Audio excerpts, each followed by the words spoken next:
Okay, this is the start of Hoof Chat. Today, what is today? 6:30:21. Okay, so today I'm going to talk about resetting the heels. Resetting the heels. What we're doing is we're restoring the true foot of the horse by restoring the capsule to the size that it is supposed to be. Because what we have found through multiple studies, multiple horses, multiple trimming for years now is that depending on how you deal with those heels, you can reduce the size of the hoof capsule dramatically. Um, so today, there were some people asking me about resetting heels. So I thought, well, I want to talk about the heels today, and about how we restore them, because you're not just restoring the capsule size, you have to restore the internal anatomy to its rightful position as well. So anyway, all right, so that's what today's hoof chat, hoof class, whatever you want to call it, hoof talk, is going to be about. So I'm in the process of kind of setting up now. So you're just gonna have to stare at these hoof pictures here. I need to get, I wish I could put a video on for you. Let me see what I got. Just a second here. Maybe I can put a video on for you while there won't be any sound. I don't know what I'm doing here. Let's see what this one is. Just a second.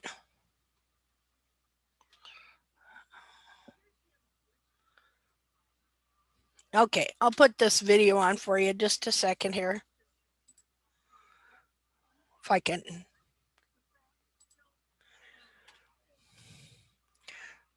I'll just put it on replay while I'm doing some stuff here to get ready.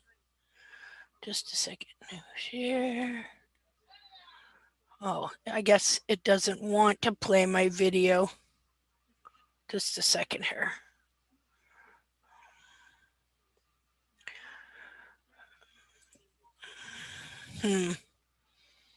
Well, just a second here.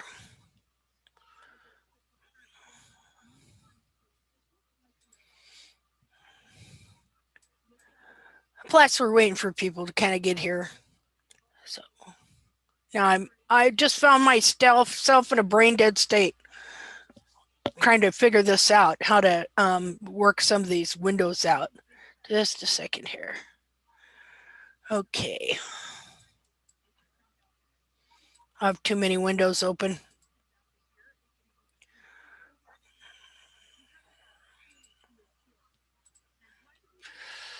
Okay.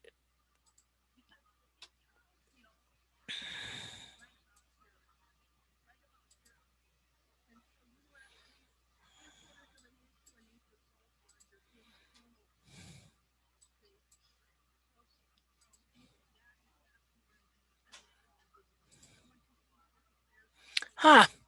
Doesn't want to share my video. That's kind of irritating. Or maybe that's what this is.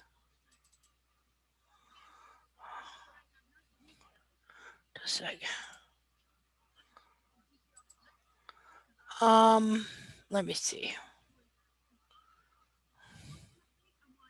Nope, that's not it either. Close that.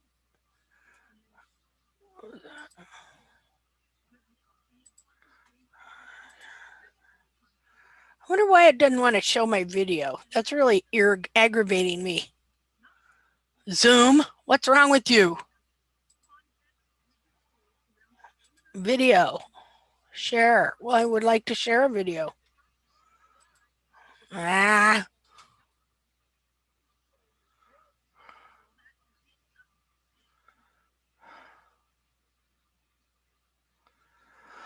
Well, oh well. It's not wanting to show the video.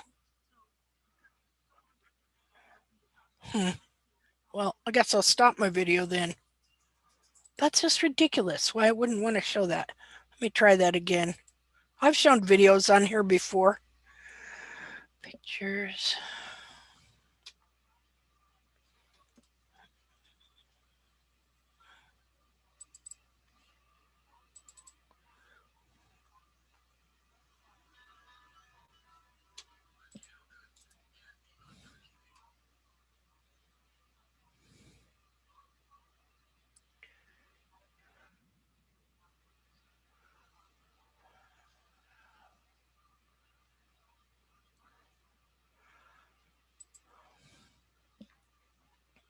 Open with another video program. Maybe. Oh, doesn't want to work on this. Okay.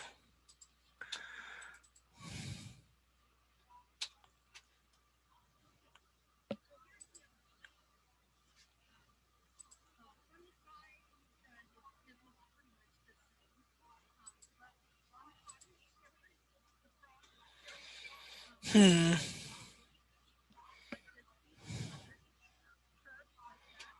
about to give up here. Yeah, it's going to take a while to get this started, looks like. Going to be a couple minutes here for me to get all this done.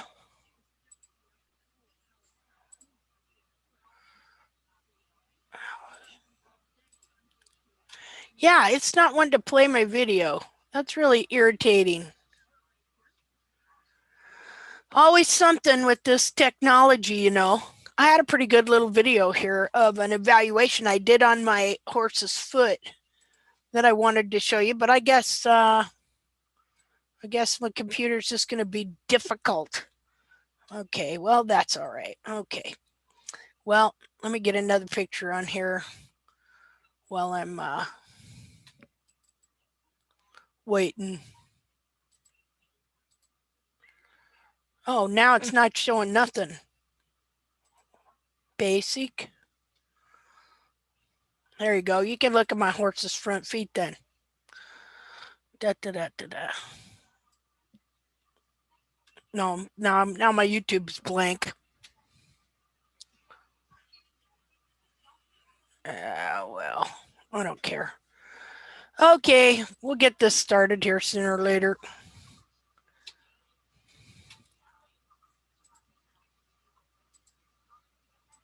There we go. Well, things just aren't working out for me. All right. Anyway, I'm going to take this YouTube deal and put it on Facebook where they can look at a blank screen. Oh, there we go. Okay.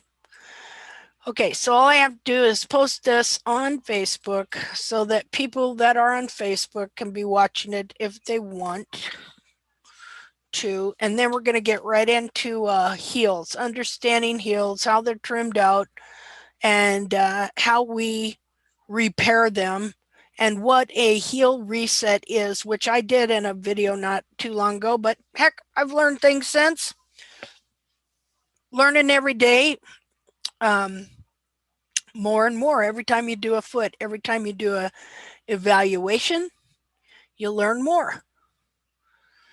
So, okay, I've got to just post where our meeting is here on Facebook, on the two different groups, and on my private page.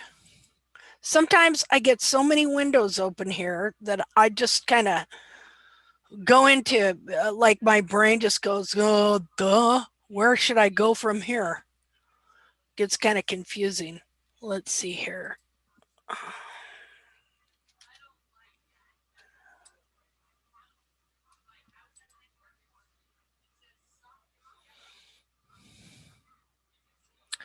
And I'm having a hard time finding stuff here. Okay. Just a second.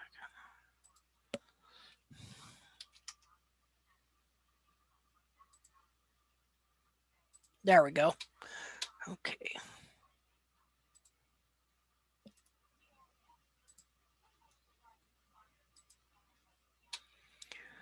And now from a regular page, post it there.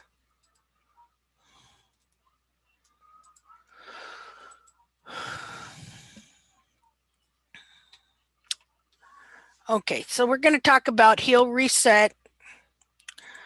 Going to go to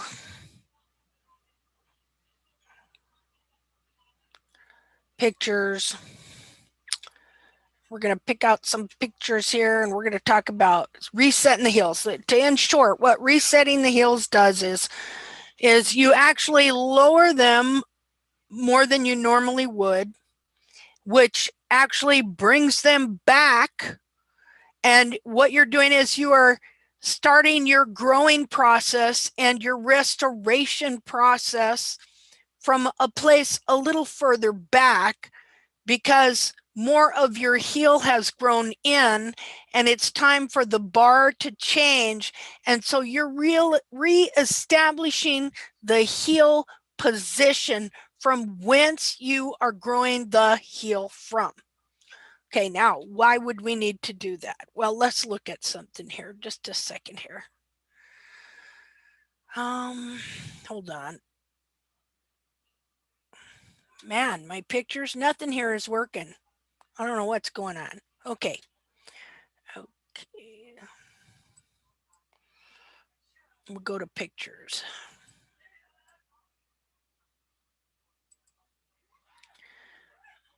Okay, first I'm going to show you an example of a foot I use all the time, because see, when you trim the heels out wrong, then as I said, the capsule shrinks and the heels actually move forward, and they take the whole back of the foot and they compress it into this tiny hoof capsule. And so I use this example a lot. Linda, are we on the correct picture? We will be in a minute. Okay, thank you. Okay, yeah. We will be in a minute. I just put that picture up there so there wouldn't be just black. Okay. Okay, so just a second. I'll get the other picture up.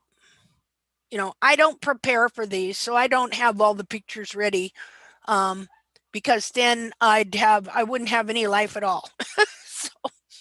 so it's all fly by night here. Okay. Let's see, new share. All right, a second.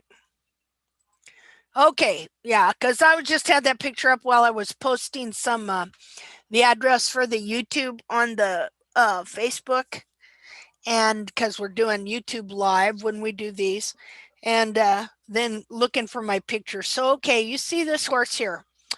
Now the hoof capsule is still not completely restored here. It has taken the whole foot and it has just folded that foot up into this tiny capsule here. And so you have heels that are right here. But the true heels are way back here. It's just that the anatomy from which they grow from, the heel buttress, has all been folded up and pushed up into the foot like this. What's interesting here with this foot is when this happens, when all this foot back here, let's get a picture here. We need a picture of an inner foot while we're doing this. So let me get a picture of that. Just a second here.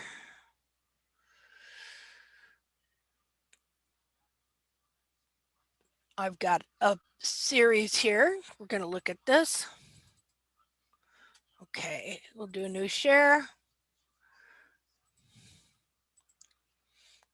Okay, so let me do an annotate here if I need to.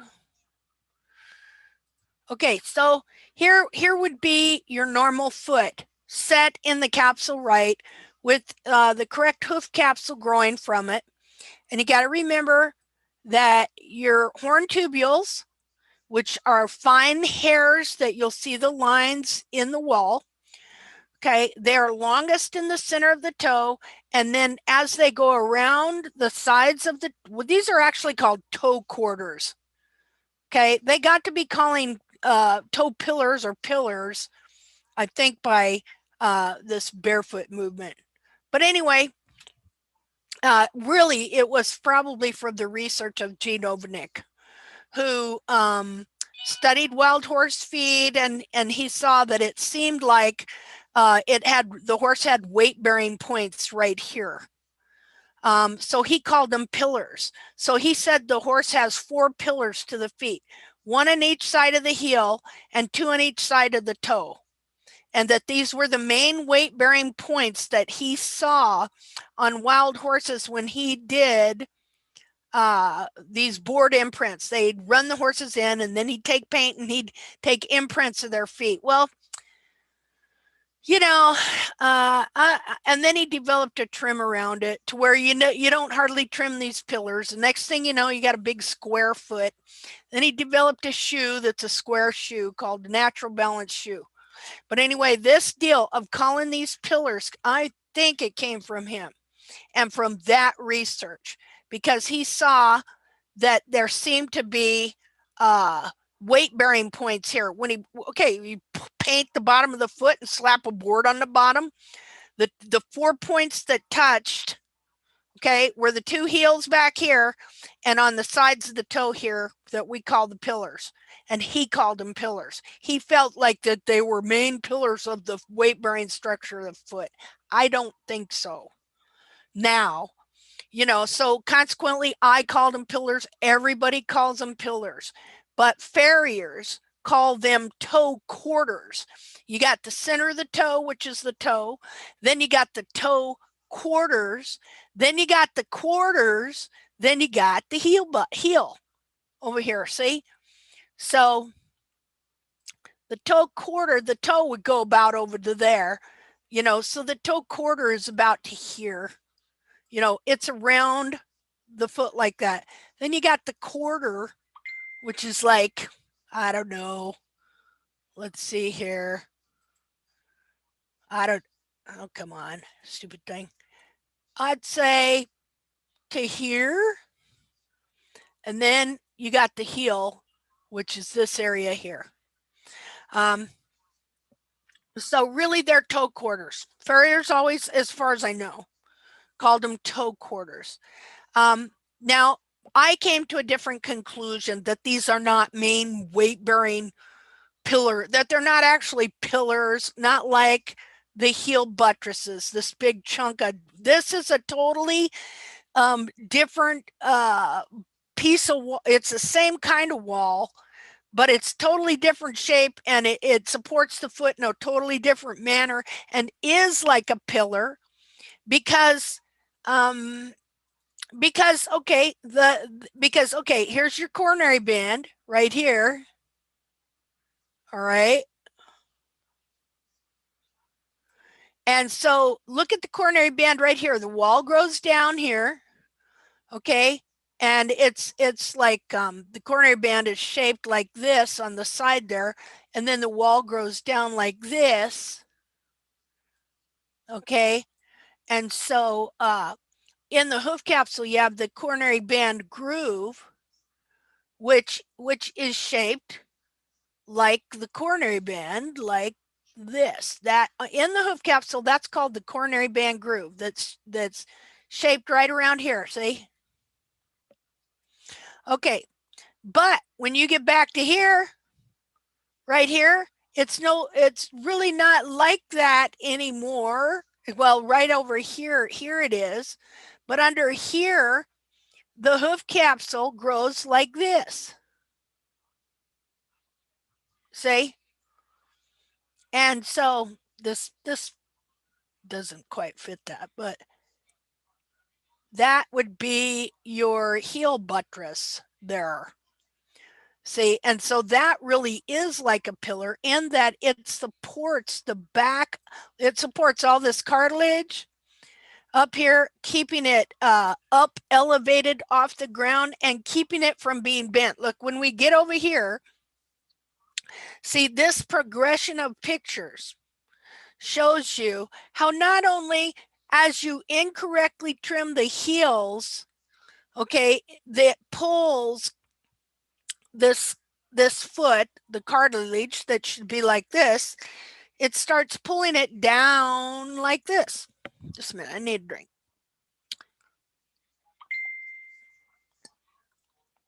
Okay, so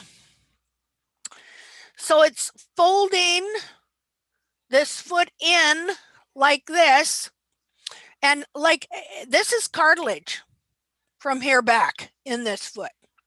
Here's your bone. You see, that's only bone. So this is all movable and compressible and bendable and all that. Just a second.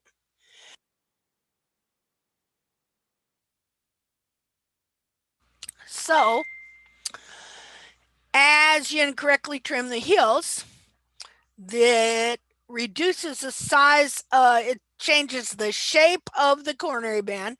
Any of this coronary band that gets pulled under and like bent in and compressed is like grass. You know how when you cover up grass, it doesn't grow anymore, right? Same thing with anything that grows on this foot. If it gets bent together or compressed or covered up by some other part, that part quits growing. Okay, so this whole hoof capsule and this whole foot, the whole foot can be pulled down, around, under, and compressed into itself to where it's you up to, well, look at up to this much. That's a lot, don't you think? And this heel here, see, it doesn't show it on here, but what happens is it gets pushed up that way into the foot. So consequently, let me undo this here, clear all drawings. Consequently, a second, you have heels that should be here, okay? And they wind up, well, let's see, where would this heel, they wind up clear up here. Clear up here even further. Okay, now, so there are different degrees of this, and it can take on different looks. And what's interesting is the sole view can always look pretty much the same, whether the foot is this size or this size. Now the foot needs to be relaxed and positioned like this so that the hoof capsule can grow in the size of the foot. But as the hoof capsule is distorted, it contorts the foot into its shape instead of it being in the shape of the foot. Okay, so let me undo this. All right, so now if we're kind of looking at this here, and what I show here is the different progression of the cartilage as well. You can imagine how that feels. You know, just take your finger and put it on your nose and just press down and just keep it there. Pretty soon you're going to start to feel heat in the cartilage. The cartilage doesn't want to be pressed down like that. You keep it pressed down long enough, you're going to start having different sensations in your nose, in the cartilage, in the flesh around your nose. And so you can imagine it's 10 times, 100 times, 1,000 times that much for the foot of the horse when it's supposed to be shaped like this. And by the time you're done, it's like this. When it's supposed to be, I'll quit. Just a minute. Clear. When it's supposed to be like this, okay, and it winds up like this. See here? Look here. You see this thing here? This is where, let me get this. Just a minute here. Okay, here's where your heel buttress is supposed to grow from. This under part here, see? It can be pulled down, around, and folded under. Here's where it is now. Now, your bar is also in there. What do you think's going on with your bar? Your bar is all messed up and distorted, not where it should be. And, if your bar is supposed to be, say, connected to the heel buttress and this long, because your bar hooks into the back of your coffin bone there. See, that's your bar. Okay. Well, yeah. Then where did the bar go? See, here was your bar right here. See, where's the bar? It's all bent cattywampus and weirded out, and whatever you got on the bottom of there ain't the real bar like it's supposed to be. See, it's bent up into the foot like that. Okay, but you keep trimming it the same way as all this is happening, so it looks kind of normal, but it's short. See, and it's probably not strong. I mean, they do a lot of different things. So you see how confusing all that can be when you're looking at the bottom of that foot, and everything's been. You got a mini version. You got mini me. This is mini me. This is the false foot, and this is mini me. See, this is real me. This is real foot. But by the time you get done over here, you got mini me, little tiny foot. And see, I know this to be true. I don't know if you've ever heard them talk about how, they've bred the feet out of these horses. No, they haven't. They have trimmed the feet out of these horses. That is what they're doing. All because they do not understand that the back of this foot has to be a specific way, and they just arbitrarily trim it.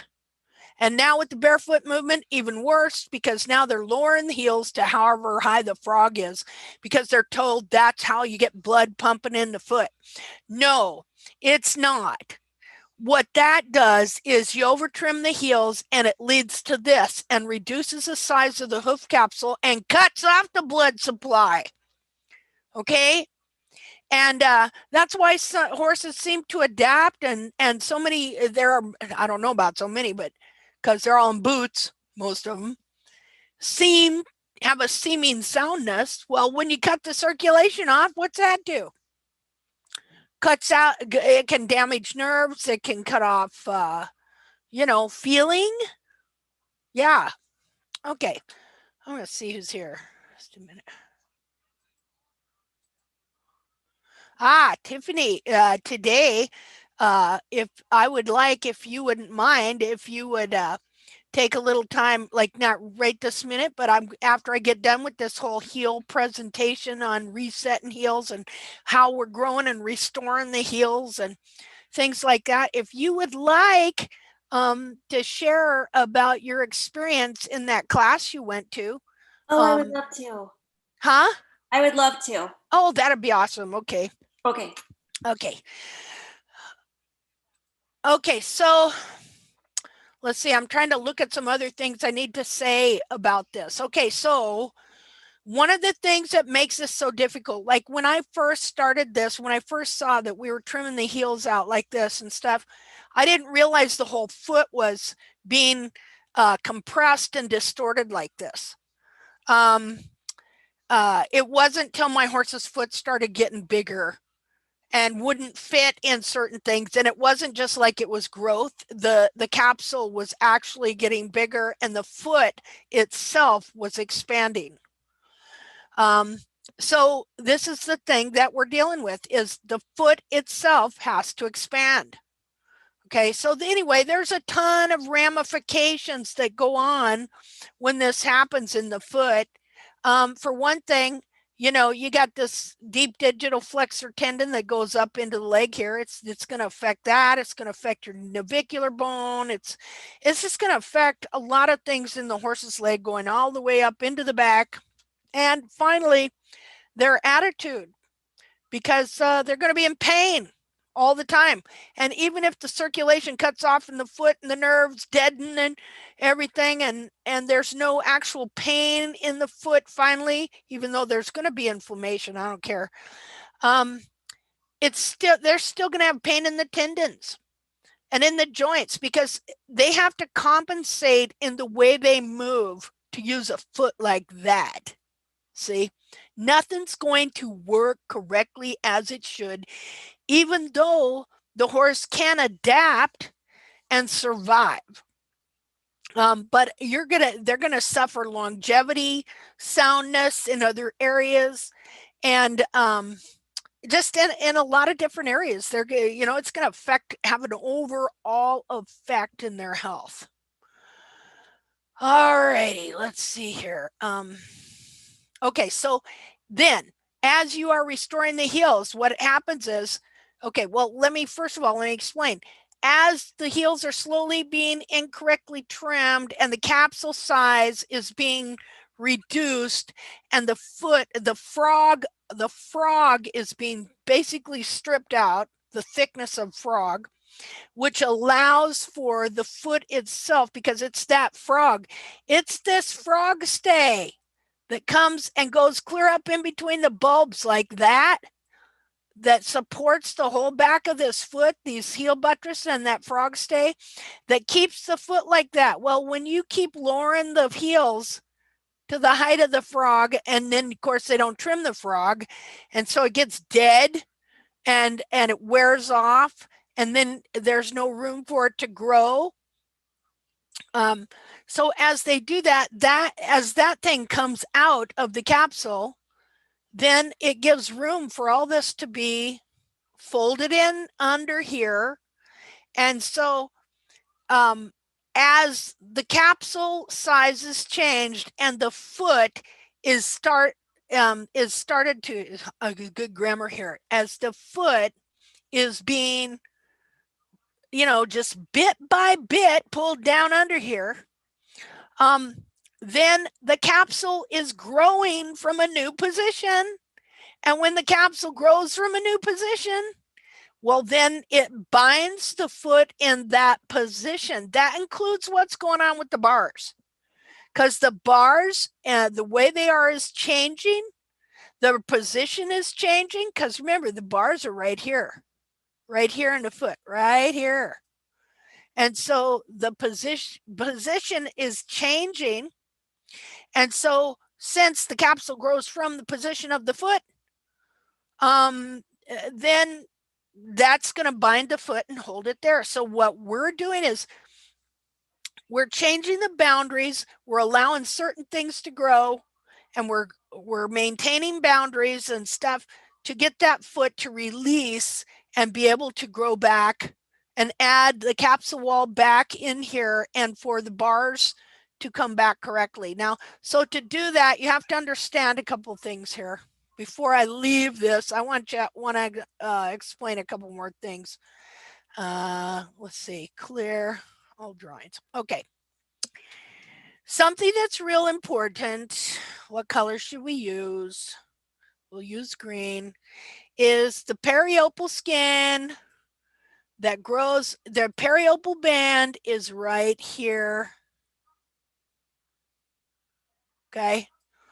And this band has skin that attaches itself, grows a type of thickened skin that attaches itself to the hide on the leg and to the hoof capsule here. You'll kind of see its band about this wide, and it grows with the hoof wall. It's the outermost layer that's on the hoof wall, but it would be clear by the time. Back here, it gets thicker, okay? And so that it can kind of cover up this area here. So the periopal skin is kind of like this, but back here, it's a little thicker, because see, it's got to cover up this here. All right, so you have two different kinds of feet.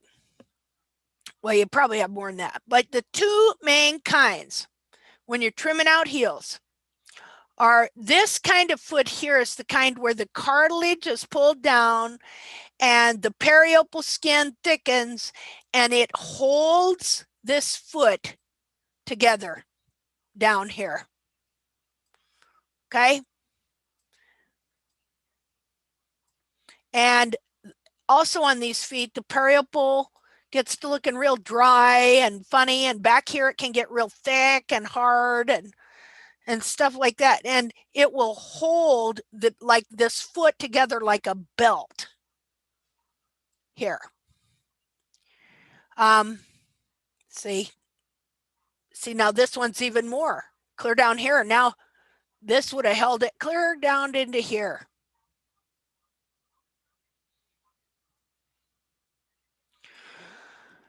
Okay, not all feet will be held like that. A lot of times if you're in a dry climate, this will work. Okay. But if you're in a more wet climate, and this periopal skin softens, well, then you have a situation where you still got the trimmed out heel like this, but the foot itself refuses to stay down there. This cartilage will not stay down here. Okay, and so what happens is it does this. Let me take a picture here and put this in paint. Just a second here. I'll show you what it does.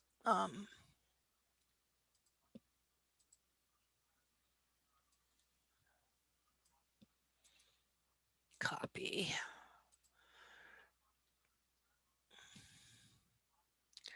Let's see. Clear all joints. Okay.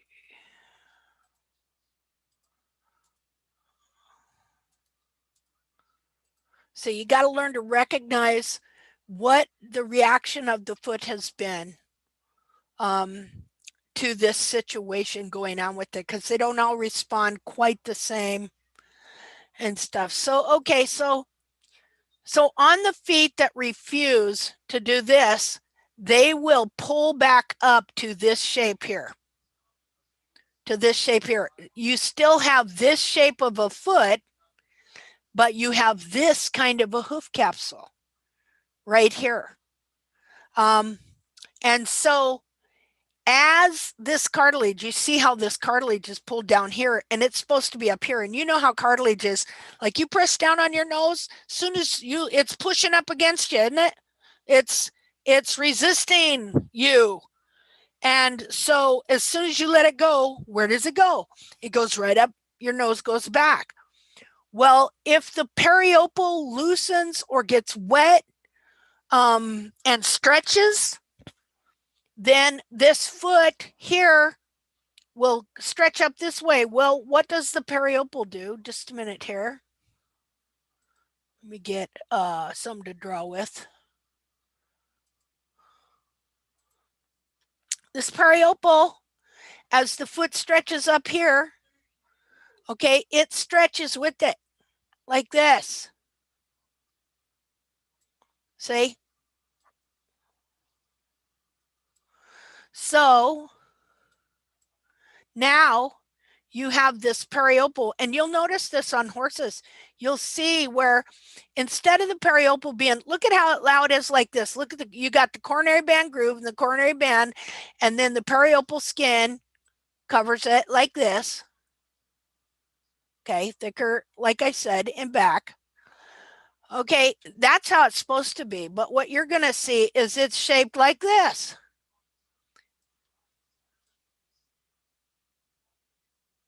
See this area here?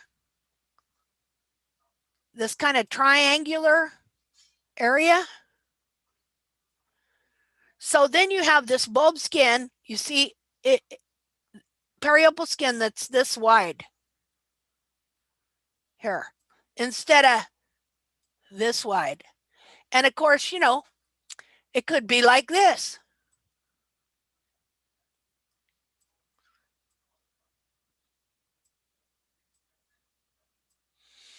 And so what you'll see as you restore the heels and grow this back in, and the foot, and on these kind of horses, this is a different kind of horse, this area here will start to fill in as the hoof wall grows and pushes back up into here. Anyway, two different kinds of feet. One, you'll see huge bulbs. See? And the other one, you'll see the hairline clear down to the ground. And so this deceives people because if I was going to map this foot here, which is ideal, and from here to here will be about 2 inches. And on your average horses, 1 3/4 to 2 inches is the true heel. All right. Because look here, because this is what you got inside. So it's got to grow from here to cover the back of that, or however. It's got to grow from, of course, this is periopal skin here. I count that. And stuff, it's got to cover the back of the heel and then grow about 1 inch more. See?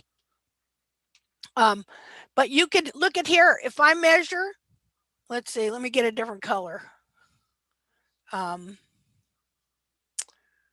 Oh, let's go with pink. I don't care.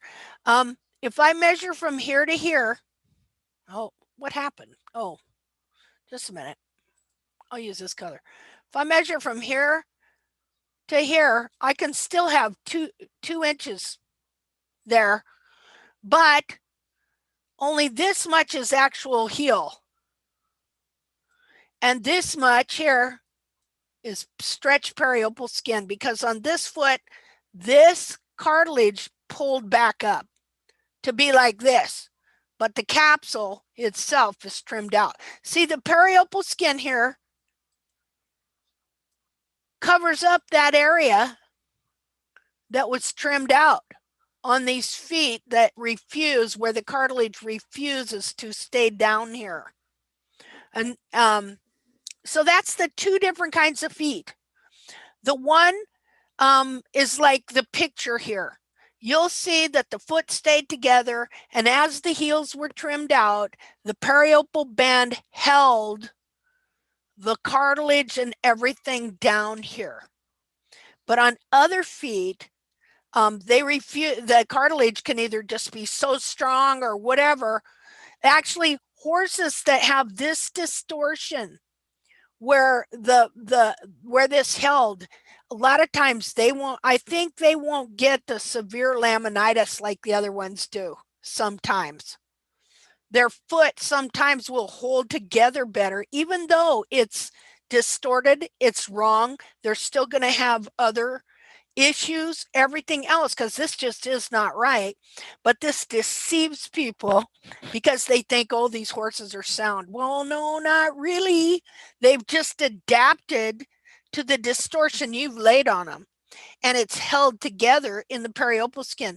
Other horses, when that foot releases and this skin grows and stretches, well, see, one thing that happens, okay, it isn't just stretched periopal skin, because a lot of times the cartilage just doesn't like release all at once, poof, like that, although that can happen.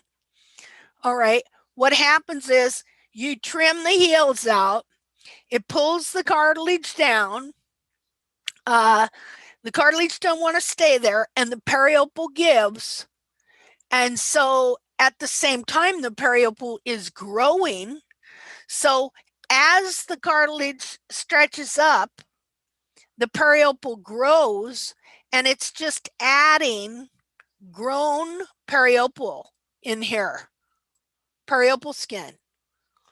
But you'll see on horses that have laminitis, a lot of times you'll see some really weird stuff going on back here with that periopal. It'll just go crazy in how it grows and thickens and stuff like that. So anyway, there's just different, there's several different things going on here, and movement and growth and pressures that you have to think about. And so different kinds of feet respond in different ways, but the one thing that happens to them all is that the bars are getting shorter, the capsule's getting smaller. See? So yeah, see, I always look at this foot and I go, now, what exactly is the bar in that foot doing? It's like up like this, but when I see it down here, I'm seeing what looks kind of like a normal bar, but how can it be really? Because it'd be growing like this, but it just presents a look like that when you turn that foot over and you're looking at it. So, okay, this reminds me of the pictures I did in kindergarten. Scribble pictures. Do you ever do those? To have to do this? And then you color them in, you know? So here's my scribble markups here. All right. So now that we have looked at that, just a minute here. Let's see. Let's go back to my pictures here. New share.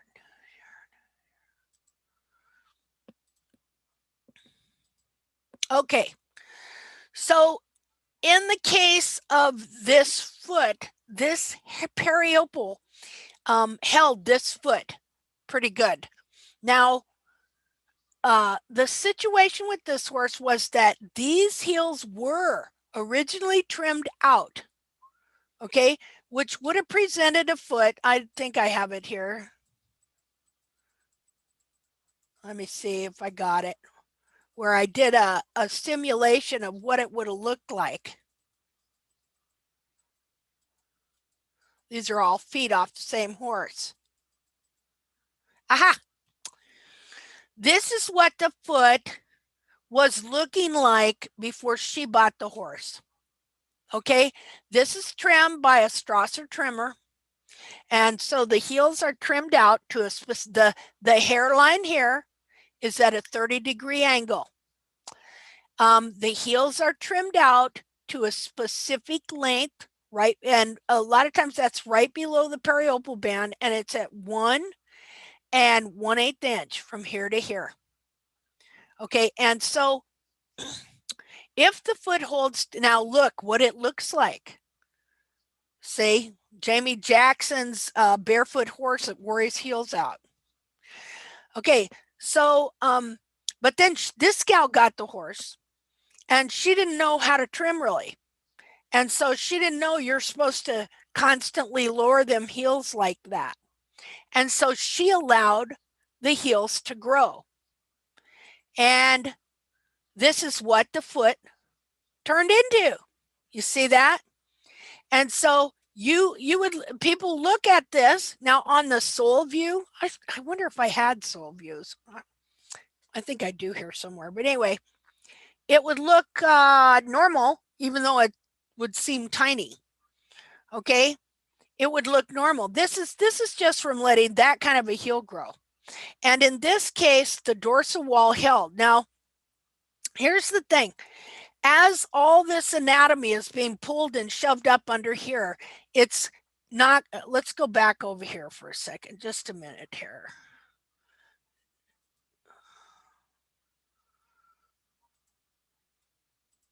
Okay. As this is all being pulled down. Okay, you see, now I don't show it on here because I drew, this is something I've drawn a while back, okay? But technically what'll happen to this coffin bone, because it's on another joint here that comes down around here. I'm not drawn very good, but anyway. Okay, as all of this, okay, if I push this, pull this down and push it that way, there's stuff right here in front of it, right? Well, then it's going to displace this stuff and it's going to push it all into this coffin bone. And this coffin bone is actually going to rotate that way. It's going to rotate this way. It's going to push this down and rotate it that way while pushing this up and rotating it kind of that way. And then this bone here, it shoves it forward too. Okay, now if the wall holds together, you'll get a really steep dorsal wall here. Like that. If the wall doesn't hold together, Then you'll start, and this is what this is. This is a club foot. They're making a club foot by doing this, actually. And so a lot of times what will happen too is the dorsal wall will want to flare and go that way when this toe is being pulled that way. So that's another thing that happens. But some dorsal walls hold together through this whole process, and you get this perfect foot binding. Other times the walls don't hold together because what's happening, remember, your horn tubules have to be in alignment here, going to the back of the foot like so. Okay, so when you got these horn tubules now growing this way, well, they're pushing on all these. See, pushing all these forward like so. Then a lot of times it's going to push this dorsal wall and push this toe forward too, because it's pushing this toe down here and pushing the wall that way. Now, feet that you see like this, they kind of hold together, but sometimes this dorsal wall will not hold together. And boy, when that breaks away and then that toe falls through, you got full-blown laminitis. So this is how mechanical laminitis happens. Okay, let's see here. Let me go back to her. See, the more you understand that this is the real foot of your horse, and man, this is hooked to a horse clear up here. You know, this is the horse, this is the foot. The foot wants to be this way no matter what's been done to the capsule, because for the rest of the horse, he needs his foot to be like this right here. And he needs it to be in a capsule like this right here for everything to work good. Now, can they adapt and live and survive like this? Yeah. But how many of them break down, fall apart?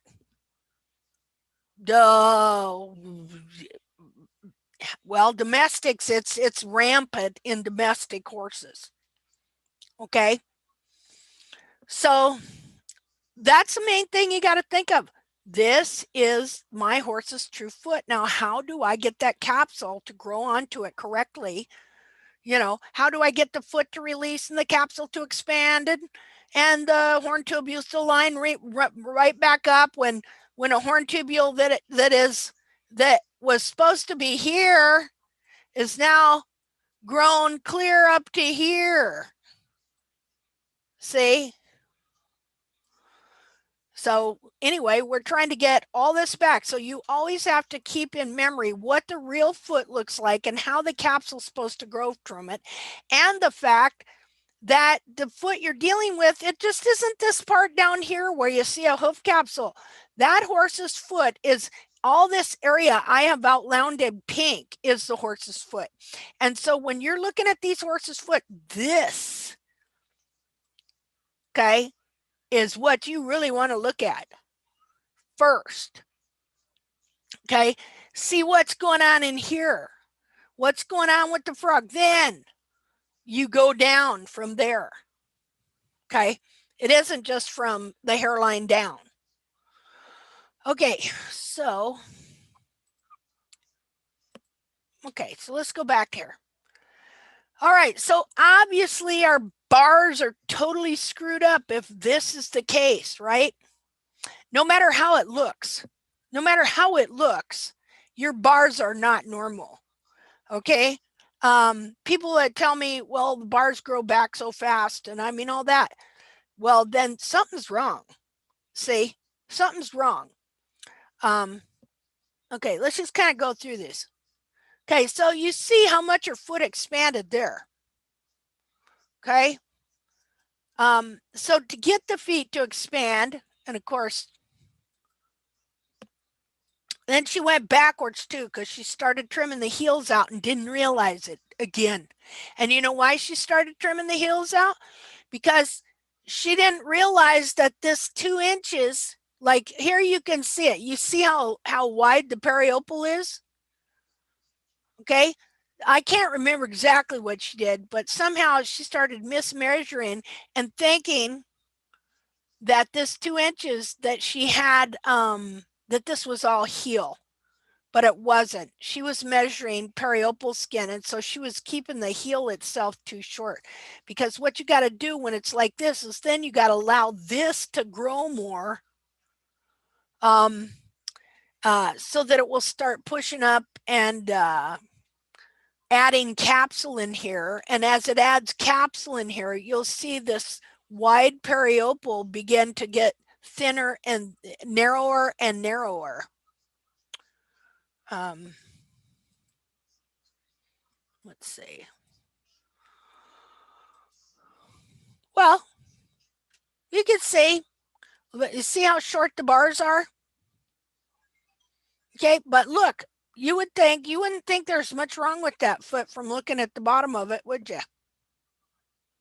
See, because the sole view will deceive you. Because all it does is it conforms into a smaller version of itself. And it happens so gradually over time that you don't know it. So the sole view that you would look out here would look really similar to the sole view you could be looking at here, yet look at the different length of the capsule. Look at the different shape of the cartilage. Look at the difference in the periopal here. See? That's why I did this. Get the picture? Pictures, lots of pictures. See? Same foot.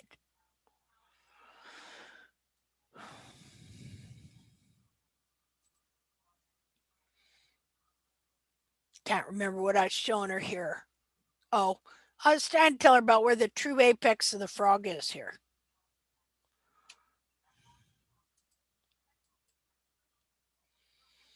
So this is, again, a foot where the heels have been trimmed out and all the cartilage in the foot pulled underneath like this and folded up.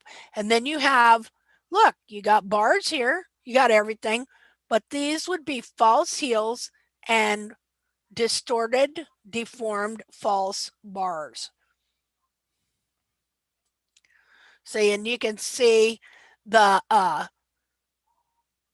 this bulb area here should be clear up here, but it's all been pulled under. Now here I think was when her foot was getting a little longer and changing. See, the bars didn't know what to do. You know, they just got this thin, weird growth going on there. This is what I used to show you how much of the foot can be trimmed out. And I did kind of a simulation to try and add sections in here.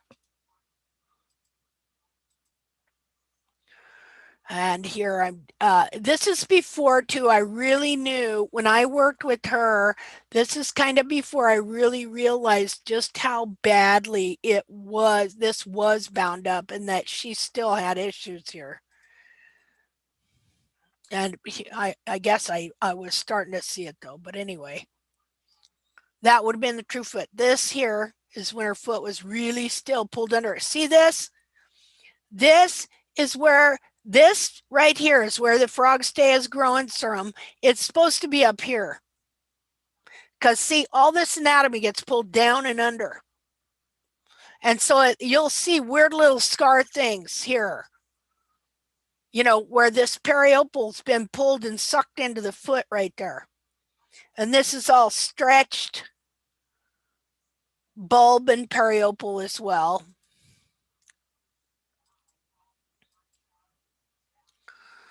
Okay.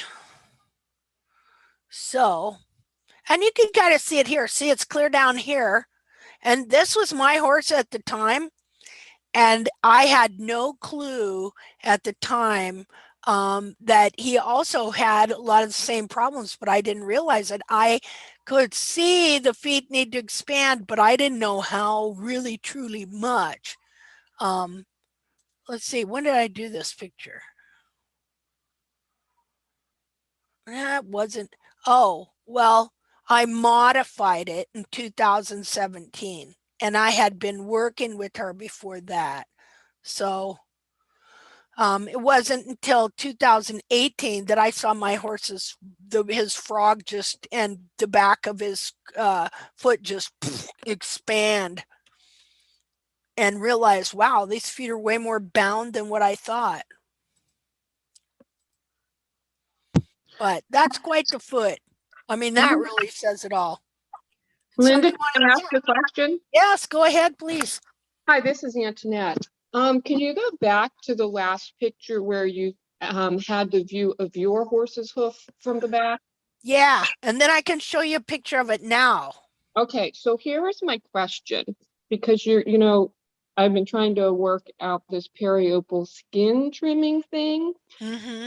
You were going to trim your horse's periopal on that picture now and the frog.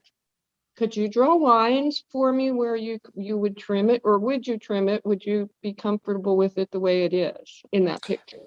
In this picture, I'm not too bad with it, because he was in the process of it being restored and I was trimming up the frogs at the time and stuff. But I also didn't realize how much this periopal band back here could hold this in. And I can't always tell people exactly how much to trim because you're waiting for the foot to grow as well. Because on the one hand, on some of these horses, that skin's holding all that in there, but you're also waiting for your heels to grow.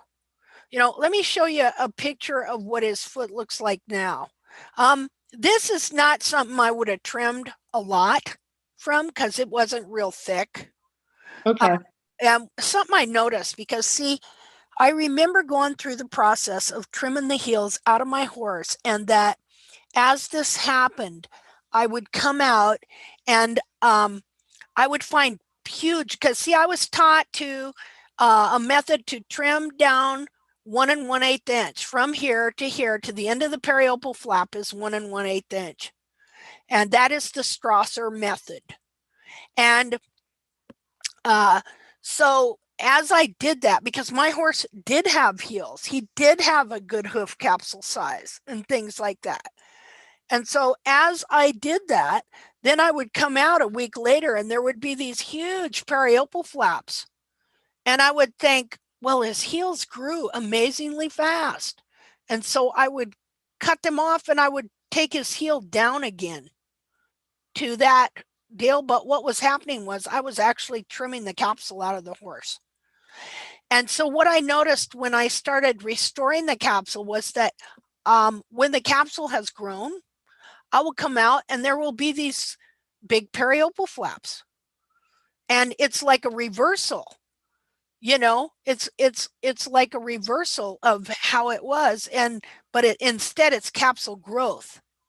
So really what you got to do is you just have to keep an eye on it. You don't want it to get super thick, but you don't want to over trim it either. Does that make sense?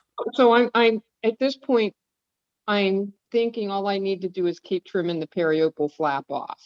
Yeah, I think so. Okay. And there may come a point when you're going to have to really clean this area up in here, because a lot of times what I found is this gets sucked down way under into the foot and into the middle of the foot, and then if it dries and hardens, it's just going to hold your foot there. That happens on some feet too. So continue to just really trim the frog, soak the feet, the moisture's your friend, things like that. And get the frog growing. See, it's that frog growing that's going to push all this stuff back up. So a healthy frog, which you get by growing heels to give the frog some room to move, things like that. So I'm going to show you a picture here. Let's see, picture. I just want it to happen a lot faster than it's happening. Oh man. Yeah, I don't blame you at all. Yeah, it's like watching paint dry. Let's see here. Where am I at?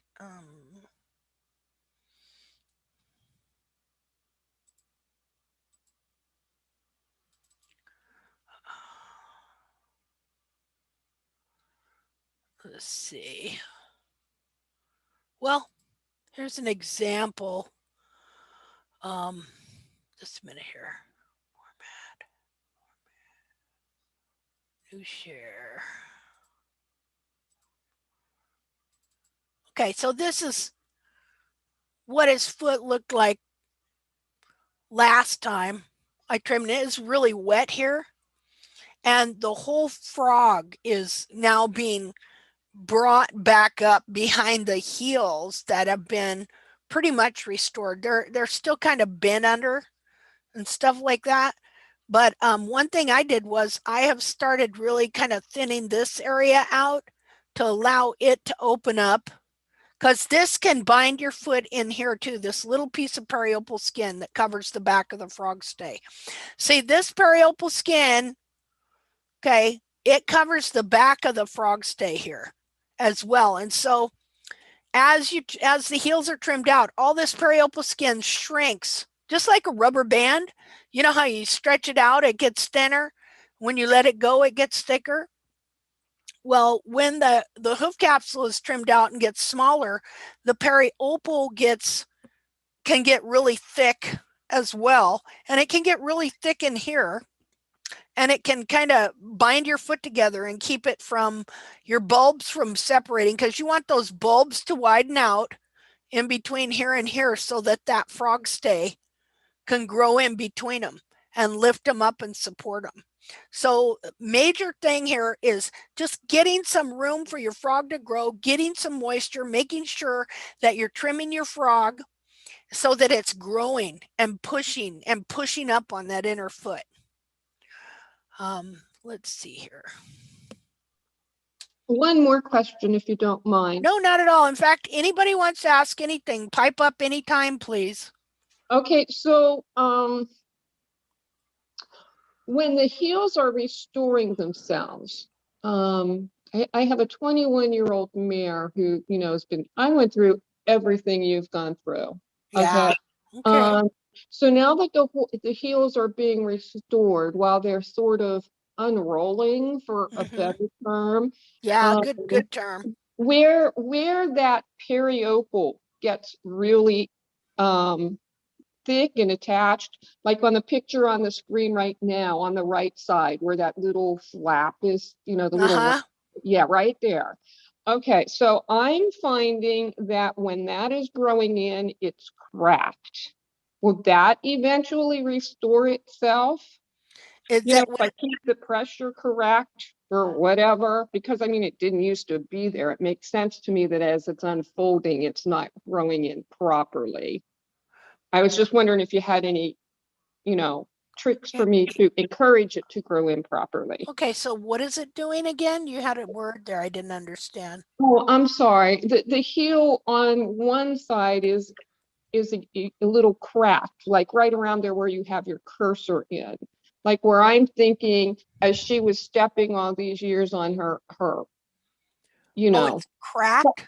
Yeah. Yeah. I was wondering if you had any clues on how to restore that. Or will it just eventually, as it shifts back? I mean, they keep coming back, so I'm thrilled to death. Okay. I think you just got to wait and see. Yeah, I'm not good at that. Because like I've got a crack in the pillar that I've been waiting forever for that thing to close up. And so you just as you restore things, as the obviously something's going on internally there for that crack to be there all the time. So as the internal foot moves and things starts growing right, then a lot of these cracks disappear or grow out. I watched a lot of different feet on a lot of different horses where, you know, you keep them balanced and the toe cracks and the quarter cracks and everything else, you know, eventually comes along. Of course, it's my horse that has little heel crack that I can't get rid of. Yeah. Yeah. Do you have any pictures? No, not of that heel crack. I don't think I do. All of my pictures are older. I'm sorry, I'm lousy at taking pictures. And it wasn't cracked then because it wasn't long enough to crack. Does that make sense? Yeah. I mean, obviously it was cracked up there internally somewhere, Yeah. but I'm seeing it. So, but next time I do her feet, I'll take them. Okay. Yeah, do that. And if you come to Hoof Chat next time, we'll look at it to determine why that crack might be there, what it might be. All right, thank you. Okay. Okay, so anyway, I started trimming out the periopal right here. Okay. And because see, look here.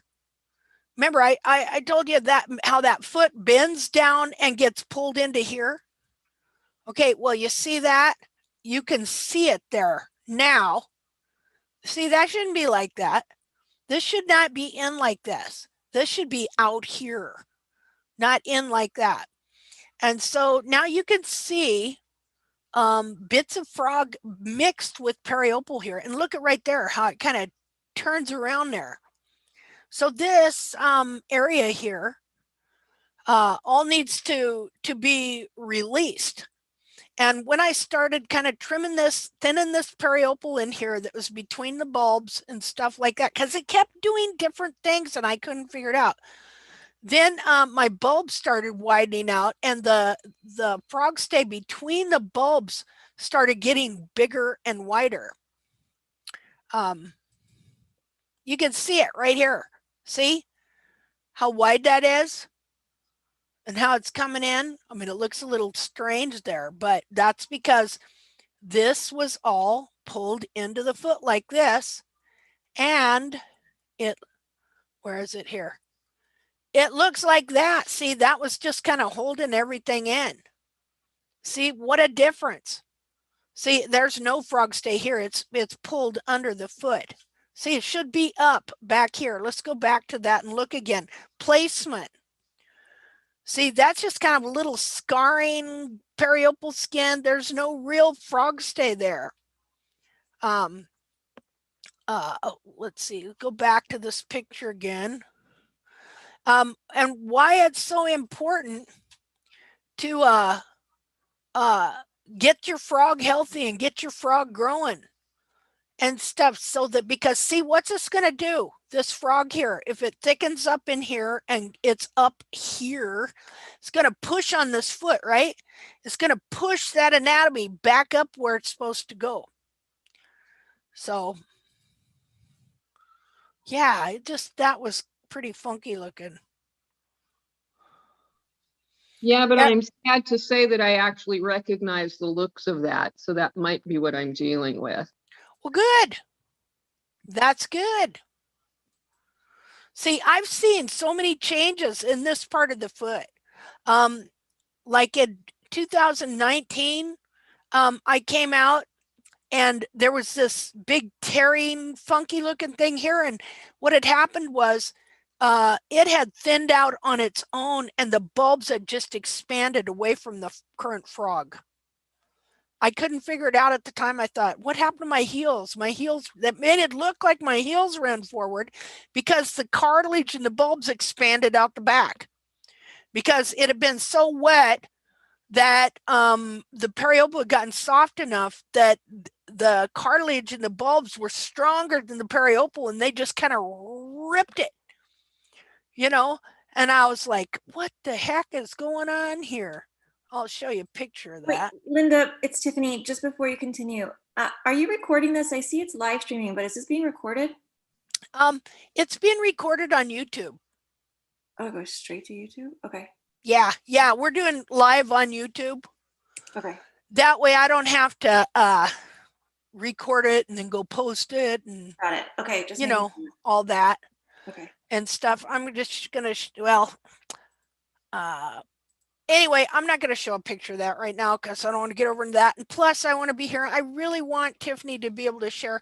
We're going to get right into these heels here.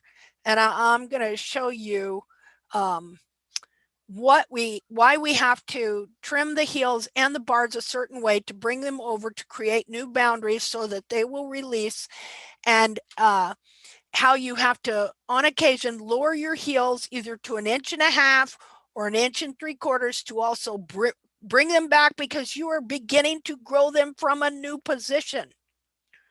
See, because as you're allowing the heel to grow in and it's adding to the capsule, then these heels, you're going to have to start moving, allowing them to move back. Now, see, it's really, there's this confusing part because in trimming, they're always talking about, and they think in their minds that when you lower those heels, yes, you're also bringing them back and you're making them wider. Okay. And we're doing that, but we are growing it in. They're trimming it in. And what they don't realize that is that every time they do it, there's only the heel buttress right here is only so long. There's only so much you can trim back and down to. And then it becomes an issue where every time you take those heels down and back, they start to move forward because you're trimming the heel capsule out ultimately. And then the whole capsule starts getting smaller from the rear.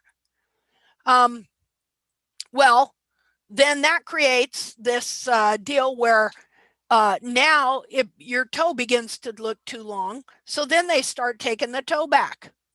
Next thing you know, what you have is you have the foot being bent in from the front and bent in from the back, and the hoof capsule getting smaller and smaller and smaller until you have a bound foot, which is exactly the foot that I showed you here previously, where because the dorsal wall did not release in that one. Okay, so I'm gonna get some other pictures on here to show this.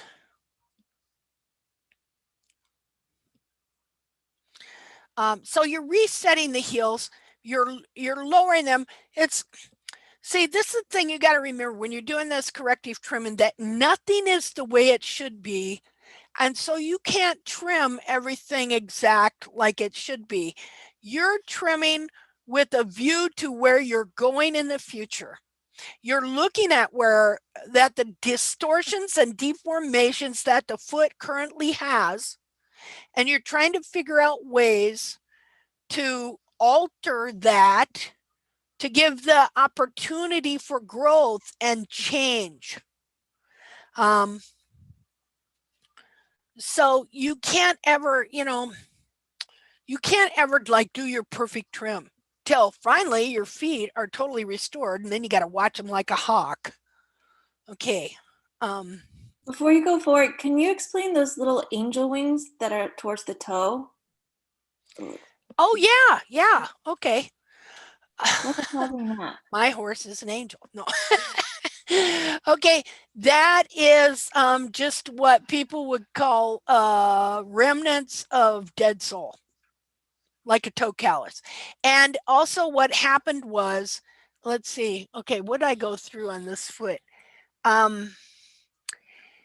Okay, you see the way this frog expanded, that I was showing you on here, everything got wider. Okay, and the frog expanded. Okay, well, the whole frog was pulled back. The whole frog corium, let me see here. The frog corium pulled back like this. When it did, it stretched the sole corium right here. And so I had this big, like, kind of crevice. See, the frog used to be up here. Okay, the whole foot has shifted back, and the sole changed and everything else. I did a video on this where I showed how I came out and the frog, see, your foot is covered with this sole corium and with these coriums, and it's like a big sock on there. And so when that whole foot gets shoved up here and the frog gets forced forward, it moves all this corium here. And so then when it released finally, and this frog totally moved back, it moved all the corium as well.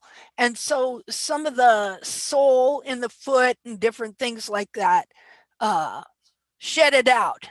Like he never did really get any abscesses or anything like that, but it was like everything in the sole moved that grows the sole. So that's just, it's just hoof wall I took off. Dead hoof wall that I cleaned out. And this grew in back right here where his true apex of the frog had slipped back. Because see, this is another thing I saw happening over the years, that I would do the mapping and the mapping always came out tried and true. And then I would go out one day and it was like everything had moved 1/4 of an inch. And my toe would be 1/4 of an inch too long. And so then when I would find the true apex of the frog, I would see that it had actually, the whole frog had actually moved back, and I would be able to take the whole foot 1/4 of an inch back and down in every direction.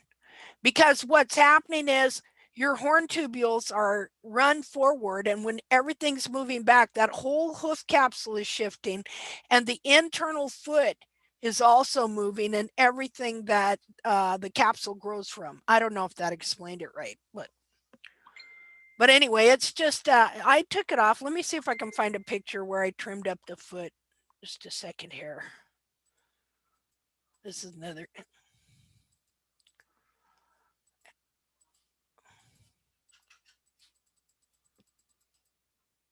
Well, just a second.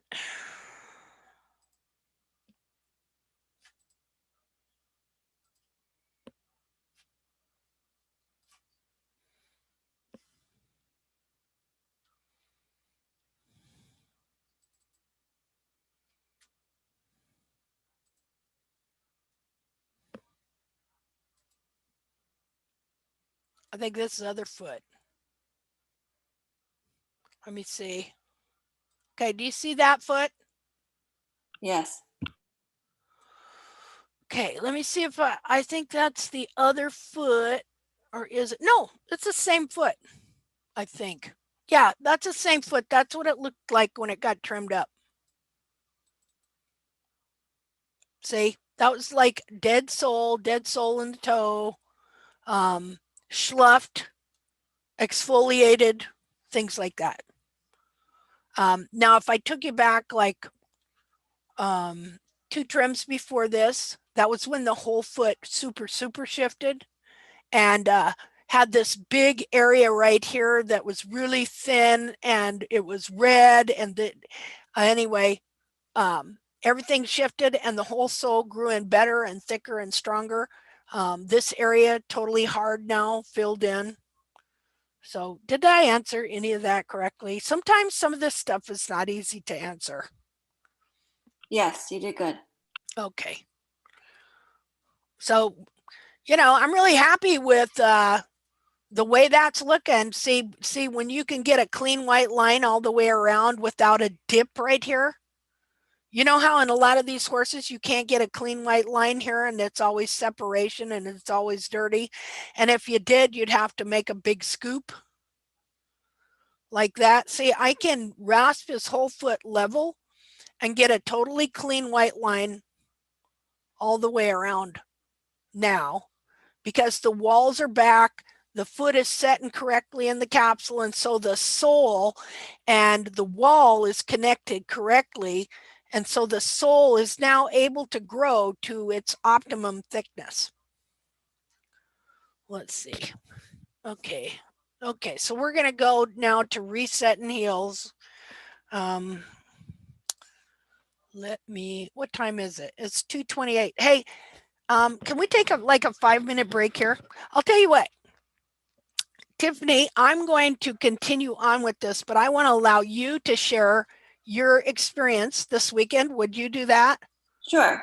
and then I'll be listening, but then I can kind of take a break. I can also give you the ability to share if you have any pictures you want to show or something like that.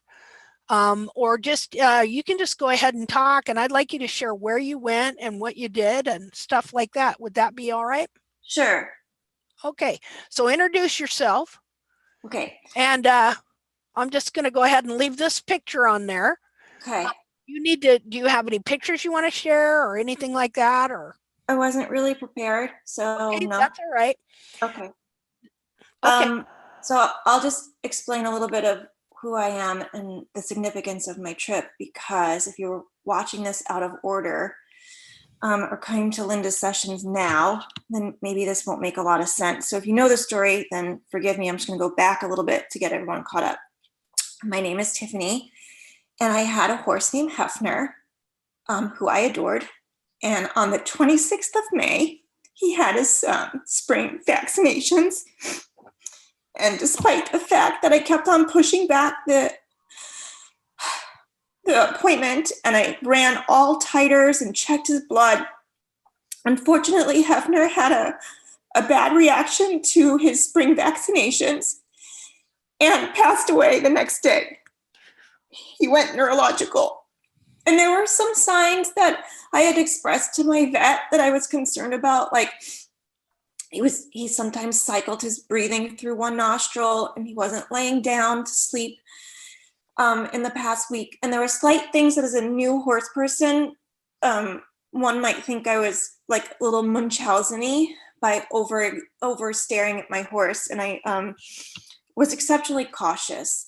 But there were signs that I picked up on that didn't make sense at the time that now made sense, and I wanted to get more educated. So at very last minute, I went to Washington on the 18th, and I took a 10-day clinic called Where Have All the Horsemen Gone?, where we studied homeopathic remedies and alternatives to worming and vaccinations. And we also studied orthobionomy and acupressure points and craniosacral. And one thing I wanted to mention that I learned from a book called AcuHorse, I read that there are ting points. I'm sure Antoinette can talk about it too. All ting, T-I-N-G points in acupressure start and end in the hoof. So while you're all discussing how to manipulate the hoof and reverse engineer it to the true anatomically correct hoof, energetically, there's a lot of stuff that happens that flows through the body, starting and ending in the hoof. So it's not just the manipulation of the hoof that you're affecting. We studied at a breeding farm, which for me was completely eye-opening. I've never been with a foal and a yearling and 2-year-olds and stallions. And I got to do body work on all of them, and most of them were not handled by humans. So that was a challenge for me, because I was used to my sweet, sweet Hefner, who was a gentleman, even on his bad days, compared to these little nuggets. But it was really fascinating to be able to lay hand on them and just hold space for them and witness them and watch their body change through different types of massage. But what was fascinating and serendipitous, I'm getting nervous. What was serendipitous to me was the day that we were discussing hoof care. Our instructor, who's a doctor, was kind of quoting what is Dr. Bacher and Strasser method, and I must have shook my head violently, and he said, "Do you have something to say?" And I said, "Yes, I do.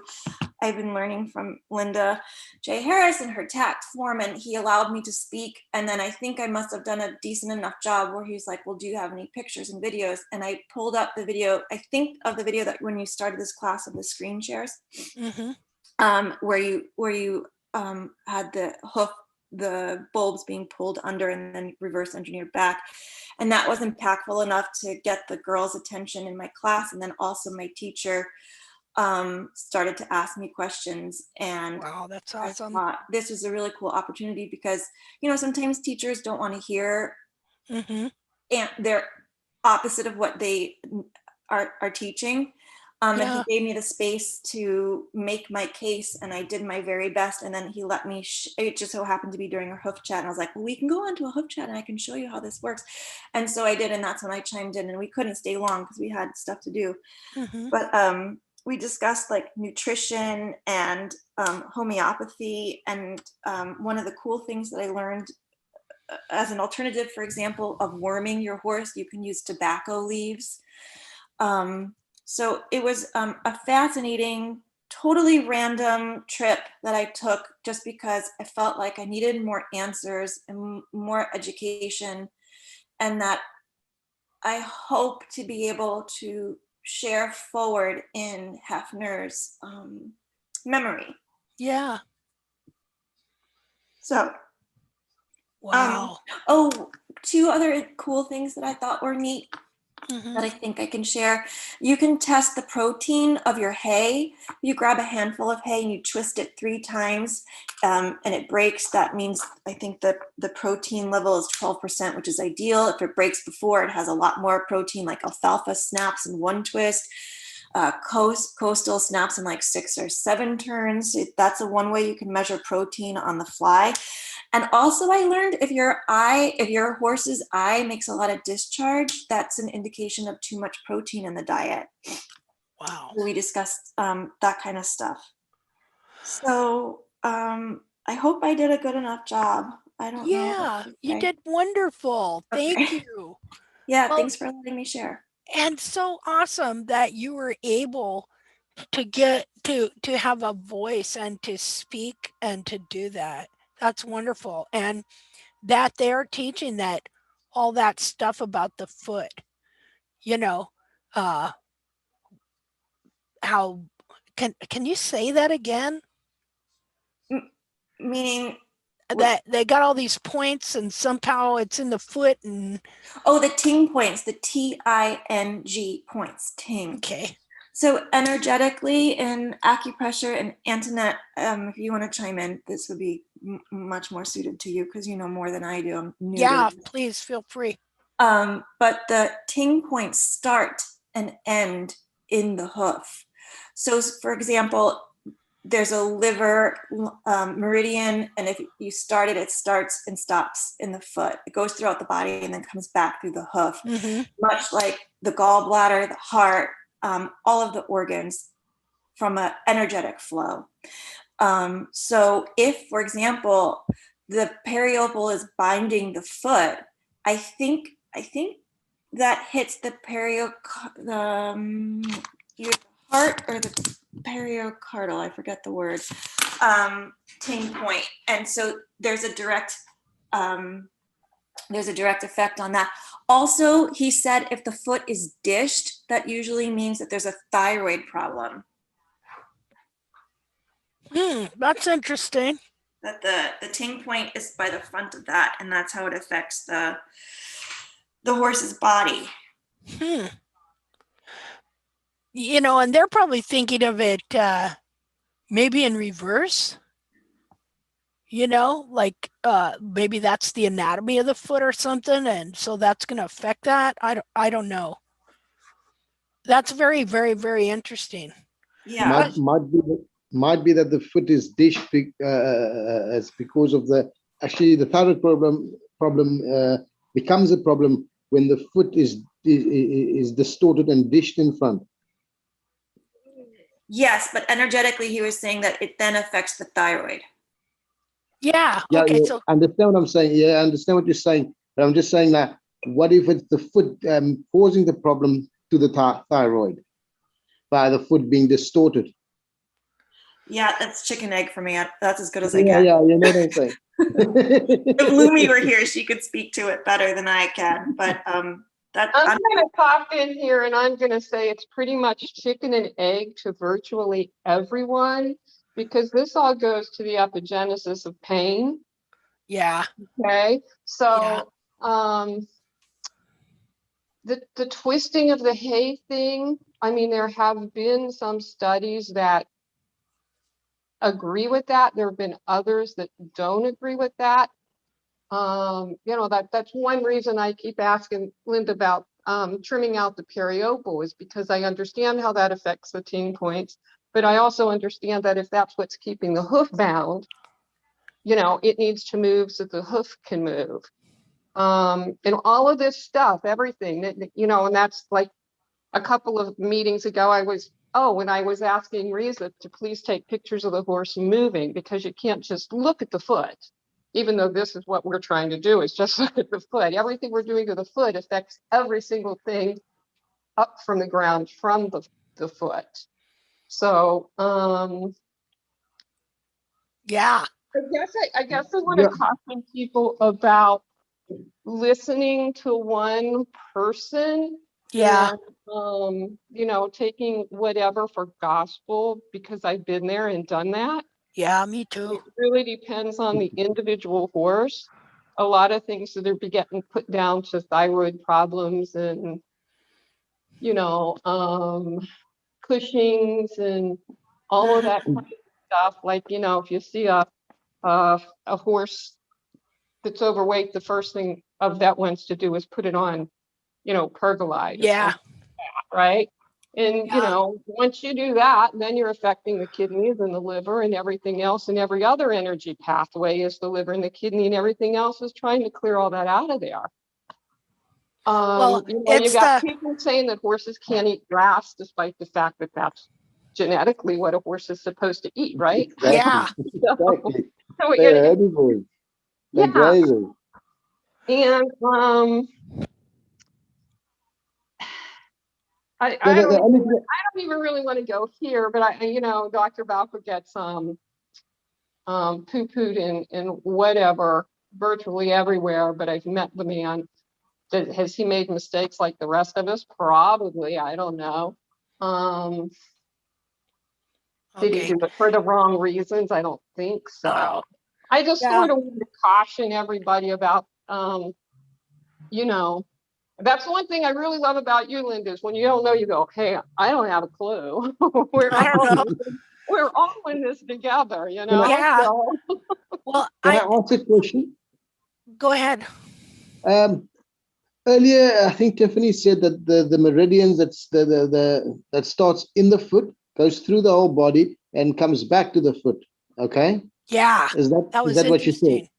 Correct. Okay. Yeah, there are 2 points around each foot, and all of those are connected to an energy pathway called a meridian. Okay. Okay. You know, so that's one of the big reasons why I go on and on about looking at the horse from, you know, not just the foot, but the whole way up. Yeah, makes sense. Now, this is just something that I'm not thinking of. This is things on top of my head. If it starts in the foot, goes through the body and comes back to the foot, okay, then so if there's a distortion in the foot, that pathway is already being broken or distorted as such, going through the whole body and then coming back to the foot. Am I correct in saying that, or am I? Okay, but it's not coming back to the same foot. It's going to another foot. Yeah. Okay. Yeah. So now I understand why you could have like cross-diagonal lameness and stuff like that. Right, exactly. Right. You know what I'm saying? So if you throw the balance off of one right leg, one front leg, you're throwing out the shoulder, which is throwing out the hip, which is throwing out everything else. And then you've got cross-diagonal lameness. Right. Or just, you know what I'm saying? Yeah. So this is just I'm reasoning it. So to me, by the theory of that, it all stems from the foot then. So if the foot is dishing and you have thyroid problems, that means that either the thyroid interacted in a certain way and causing the foot to dish through hormonal issues or something like that, or is it that the foot is dishing first and then causing the problem in the thyroid, which then in turn nobody knows, and there's a whole lot of different reasons why your foot can dish, other than just thyroid problems. Yeah, but I mean, and then in turn, then could affect another foot. Why the feet dish? I mean, they're going to affect another foot, and then you're going to have two dishes. and then that could affect the other feet. I mean, I'm just working through things, because I mean, I know when a horse has Cushing's and stuff like that, the thyroid and the pituitary gland and stuff like that is affected. So, I mean, that all ultimately comes back to the hoof, where the horse then has inflammation in the lamina and starts laminitis through a series of events. I mean, that's the normal or the understandable way that vets explain these things. So I'm just thinking, if the meridian starts in the foot and comes back to another foot, obviously you're going to have the cross-diagonal issue, which then, if it reaches other parts of the body as it goes through the meridian, like hitting the thyroid and the pituitary gland and, things like that, and that energy flow is disrupted, then it basically causes the thyroid or your pituitary gland to excrete different hormones or not excessive or underperform, and then that could cause set of other problems in the horse. I mean, am I being stupid in saying that, or is it just you know what I'm saying? No, you're not being stupid in saying this, but what I'm saying is that there are a whole lot of other reasons why a horse could have a thyroid issue other than. Yeah. I understand, but I'm just saying that, I mean, things can start going wrong in the foot and then start domino affecting that the whole process. Oh, absolutely. I actually think that most of the problems in the hoof come from horses overeating. Yeah, exactly. And That's being my biggest thing. underexercised, which sets up the whole, hormonal imbalance cascade. I just want to clarify, just to make this really clear, the meridians are on each side. So if you have a small intestine meridian, it starts in the front left and it ends in the left temporal. It does not cross the body. There is another small intestine meridian on the other side of the horse if you wanted to clear it. But just to be clear, from the book that I'm reading, I don't see anything that crosses the left side and the right side. There's Okay. The meridian are on the side, and then there's meridian from nose to tail and from tail back under to jaw, the governing and conception vessels. Those are the two major ones. And they don't not all of the meridians go the whole way across the whole side of the horse. Correct. From front to back. Some of them are just in general areas in the front, some are just in general areas in the back. So now these are all acupuncture points? Yes. The acupuncture points are along these meridians. Along these meridians, yeah. So if you do try and restore the energy flow, you'd have to probably get acupuncture done according to that meridian, try and release or do some adjusting with that, if I'm right. Correct. It could be so by stimulating certain points on this meridian, whether it's on the hoof, whether it's in the pectoral muscles, whether it's in the what you call it, hamstring area, that type of thing. So you can basically start getting the energy flow to flow correctly by stimulating these points, and then basically relieving a lot of issues in the horse's either muscular structure or tension in the muscles, or that type of thing. Am I right in saying that? Yes. Yeah, because I've been doing a lot of acupuncture points, especially around the hoof, around the coronary band. There's a lot of points. I think there's about 3 on the one side and 3 on the other side. Oh, there might be more, but I mean, this is the 3 that I stimulate. And then there's 2 right here in the pectoral muscles, where you stick your finger in and you can just wiggle it for a minute, and you'll see the horse will start releasing some tension in that area. It's a lot of things that I've done, just by things that I pick up and try and stuff like that. So, I mean, this is very interesting to me. Yeah. It's fascinating once you start actually studying energy flow. Well, I'm actually really impressed to give back to Riza. That makes my heart happy. The gift of Hefner. Yeah. So it's very interesting. It's very, very interesting. There's a doctor, I don't know, he passed away a while back, Dr. Andrew Ridgely.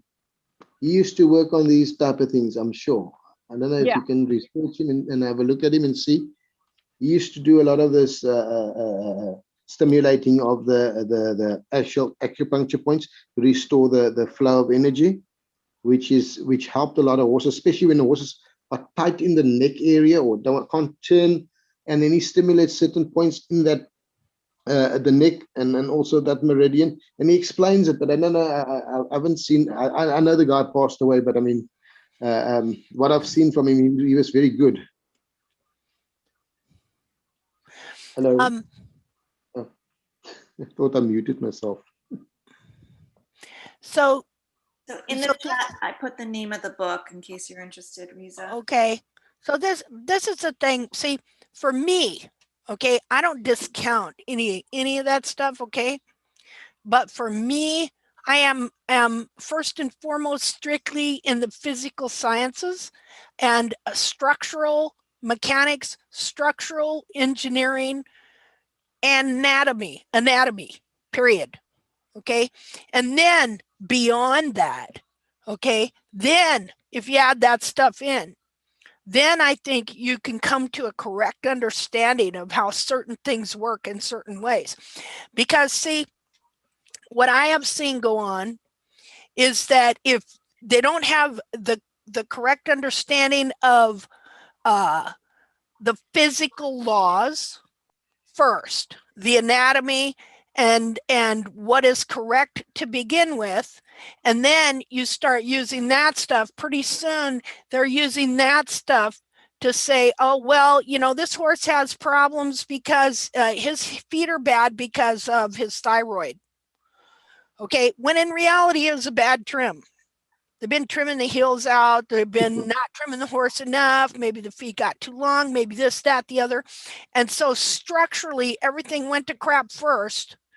And then because they don't know that, because their teachings are in error to begin with in the hoof care industry, they don't even know what a good foot is. Okay.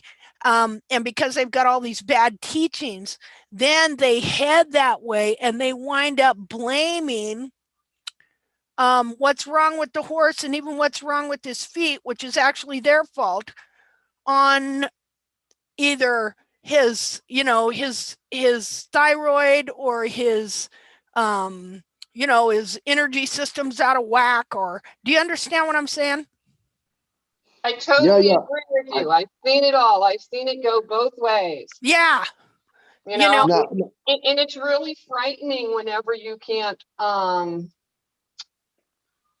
to me, it's frightening. I mean, I have tried to convince so many owners that like their farrier is causing their horse's biggest problem. You know, rip the shoes off, let this horse be a horse, turning the heck out of the stall and let him run around and use his feet. And then they'll have another farrier come in and tell them, oh, you need to cart him off to the hospital and get a hoof resection. And it just sort of drives me crazy. Yeah. It's very hard to deal with people who with egos. Well, actually, in honesty, I think they're trying to do the best thing for their horse. They just don't know who to believe. And because especially American society is so medically oriented, you know, they want a quick fix, right? Yeah. They want a quick fix that will, you know, make their horse do whatever it is they want their horse to do. They don't want to, you know, take the time or do the work, or, you know, they want a magic pill. Yeah. Right? Just give me a pill and my horse will be fine. And it's 9 times out of 10 doesn't work that way. Yeah. And the magic pill is the expert. Because these people are the experts, they're the authorities, and so we trust them. See, that's the thing about America. America is based on laws. Laws are administered by authorities, right? And so we have a certain reverence and respect for authority.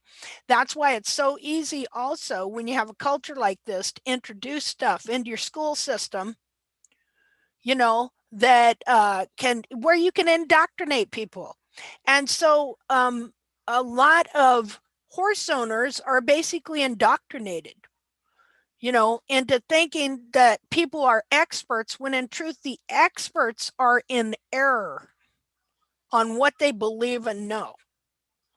And so, it is real confusing. And I believe people do want the best, you know, and at some point, I really want to come up with some sort of introductory, time limited video that would be able to, somebody would be able to take and go, well, here, just watch this, where I could just lay out something really simple that would kind of open their eyes, you know, and get them to consider, because this is not a simple subject per se. No, it's not. And I would absolutely love you to do that, because I've had so many arguments with different vets that say there's no such thing as mechanical laminitis. Ah. And I'm like, oh, okay. You know, where do you go from that, right? Yeah. There's no such thing as mechanical on that laminitis. Yeah. Well, and like, just because you didn't learn about it in school doesn't mean it's not a reality. You know, I look at the horse, I look at the hoof, and I look at the vet, and I say, what would you do to this hoof? Yeah. You know, yeah. and they don't know, because they've only studied hooves in school for like 8 weeks, right? Yeah. I mean, it's just one of many courses that they've had. Yeah. So And I even think they're all trying to do the best thing. It's just that no one can agree Sure what the they best thing is, you know? I'm sure they And the are. problem is the hooves that they probably studied were probably deformed hooves or distorted hooves with Yeah. with anatomical errors, and they've studied the error for that 8 weeks, and now they giving advice on on how to fix it if they still in the phase of era of learning. Yeah. Someday, I mean, really, how do you tell a whole industry of experts that they're wrong, that they've been killing horses for centuries? You can't. One expert at a Gonna time. burn you at the stake. Yeah, one expert at a time. You know, That's all we can do. We can only do with one person at a time. Yeah. And see, and then, you know, the barefoot. So you had farriery, but then you have the barefoot with a whole new set of error, you know. But and, that's how they started, right? One Yeah. person at a time. Yeah. So Yeah. we just need to wait 20 more years, Linda. There we go. You know, well, you know, if I could get my head together and get a video going, I don't know. I can't even find the time to take pictures of my own horse's hooves, Linda. So if you get a video going, you know, I will plug it everywhere. Okay. Just to help people see, to help people. Sometimes I have to say, I'm really glad that I've learned this and helping people, but it can also be a vexation to the heart and soul. I'm going to tell you that much right now. Okay, so anyway, but let's move on. And Tiffany, thank you so much. You're welcome for sharing that. And you know, just the fact you went and learned that stuff, absolutely fascinating. And I know you're going to be putting 2 and 2 together and seeing some great things here in the future with your passion for this subject, you know, and stuff. And so looking forward to the things that you learn in the future too, dear. Okay. Thank you very much. Thank you, Tiffany. My pleasure. All right, so now we're going to get back to the subject. I needed a subject break out of that because my brain was just like, eh. Okay, so we're just going to talk about resetting heels, why you need to reset the heels, which is to lower them, again, to bring them back, to start growing them from a new position. See, that's all you're doing. And of course, in doing that, let's see, I think I saw something here. Like if you look at this foot has moved. Just a second here. New share. Let's look. Okay, so this is the trimmed foot that you see here. Wait a second. I'm gonna take a little picture of this because I want to put it in paint. So hold on a second.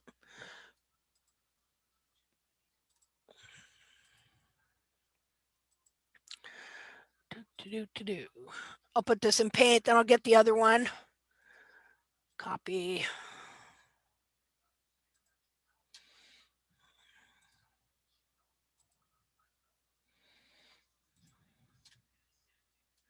Take me a second here to get these pictures lined up.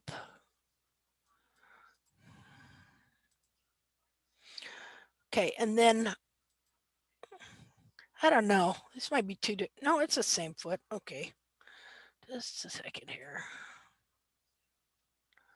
New share. Okay, here's the other foot. Yes, that is the same foot. Okay. Here's the other foot, but I need a little different view.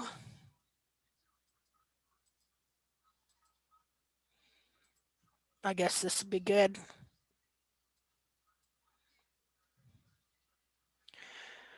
Get that and put it in paint. All right, what's going on here? Okay, just a second. For some reason, something got in my way, and it's not letting me now get into my thing that I, well, I'll just, where is that coming from? You ever have something that just shows up? Oh, okay, I see what it is. Never mind. I got her figured out. Okay, just a second here.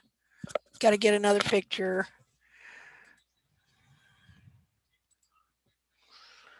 Okay.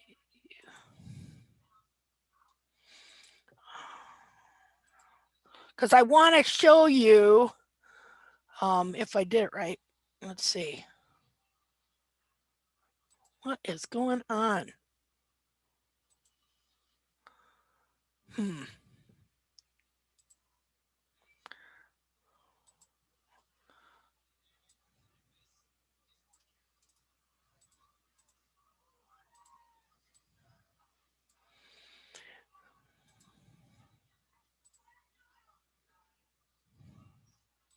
Okay, let me just get these to be the same size.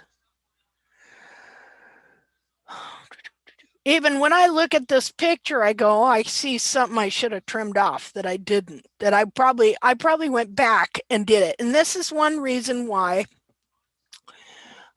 you have to take pictures. Because this is part of the trim. I mean, when you get to Riza, you don't, when you're doing, 250, 300 horses, you can't really do that. But what'd you say? I still take pictures and go back and touch up. Yeah, well, I know, but not like I would with my own individual horse, where I go and I take all before pictures, and then I take during pictures, and then I take after pictures, and then sometimes I'll take before pictures and I'll go in and I'll look at them, and I mean, do you see what I mean? Now, you couldn't do that. So no. Just not time conducive. Because, and for different reasons. One, it tells you the truth about how you're trimming. And so you have to be able to look at that foot. So at least, every other trim, try and take more pictures than you may be taking, because in the end, it's really going to benefit you, and you're going to see how much your foot is changing, and you're going to see the truth about how you're trimming as well. And also the growth that you come back to is as important as what you leave, maybe more so, because it really tells you, are you trimming level? Are you trimming the same on each side of the toe? Things like that. I can show you, I have a gal that sent me some pictures in my email and wanted some information, and I could tell one side of the toe, she is way under trimming, because after the horse has, several months worth of growth, this side of the wall is twice as long as this side over here on the toe pillar. So I know she, because your body mechanics and stuff, and she's my age too, so that makes it even worse, because we're weaker. And so just the way your body gets in there sometimes. So anyway, so let me Hey, Linda, let me ask you and Riza a question about that. Okay. Because I've actually trimmed hooves and put them down on the ground, right? And then the stress will fall out and I'll pick them back up again, you know, and it's obvious that there's so much stress in these horses, in these hooves, because then the part that you have already just trimmed has sort of, I call it you know, the stress falls out because it's actually longer again.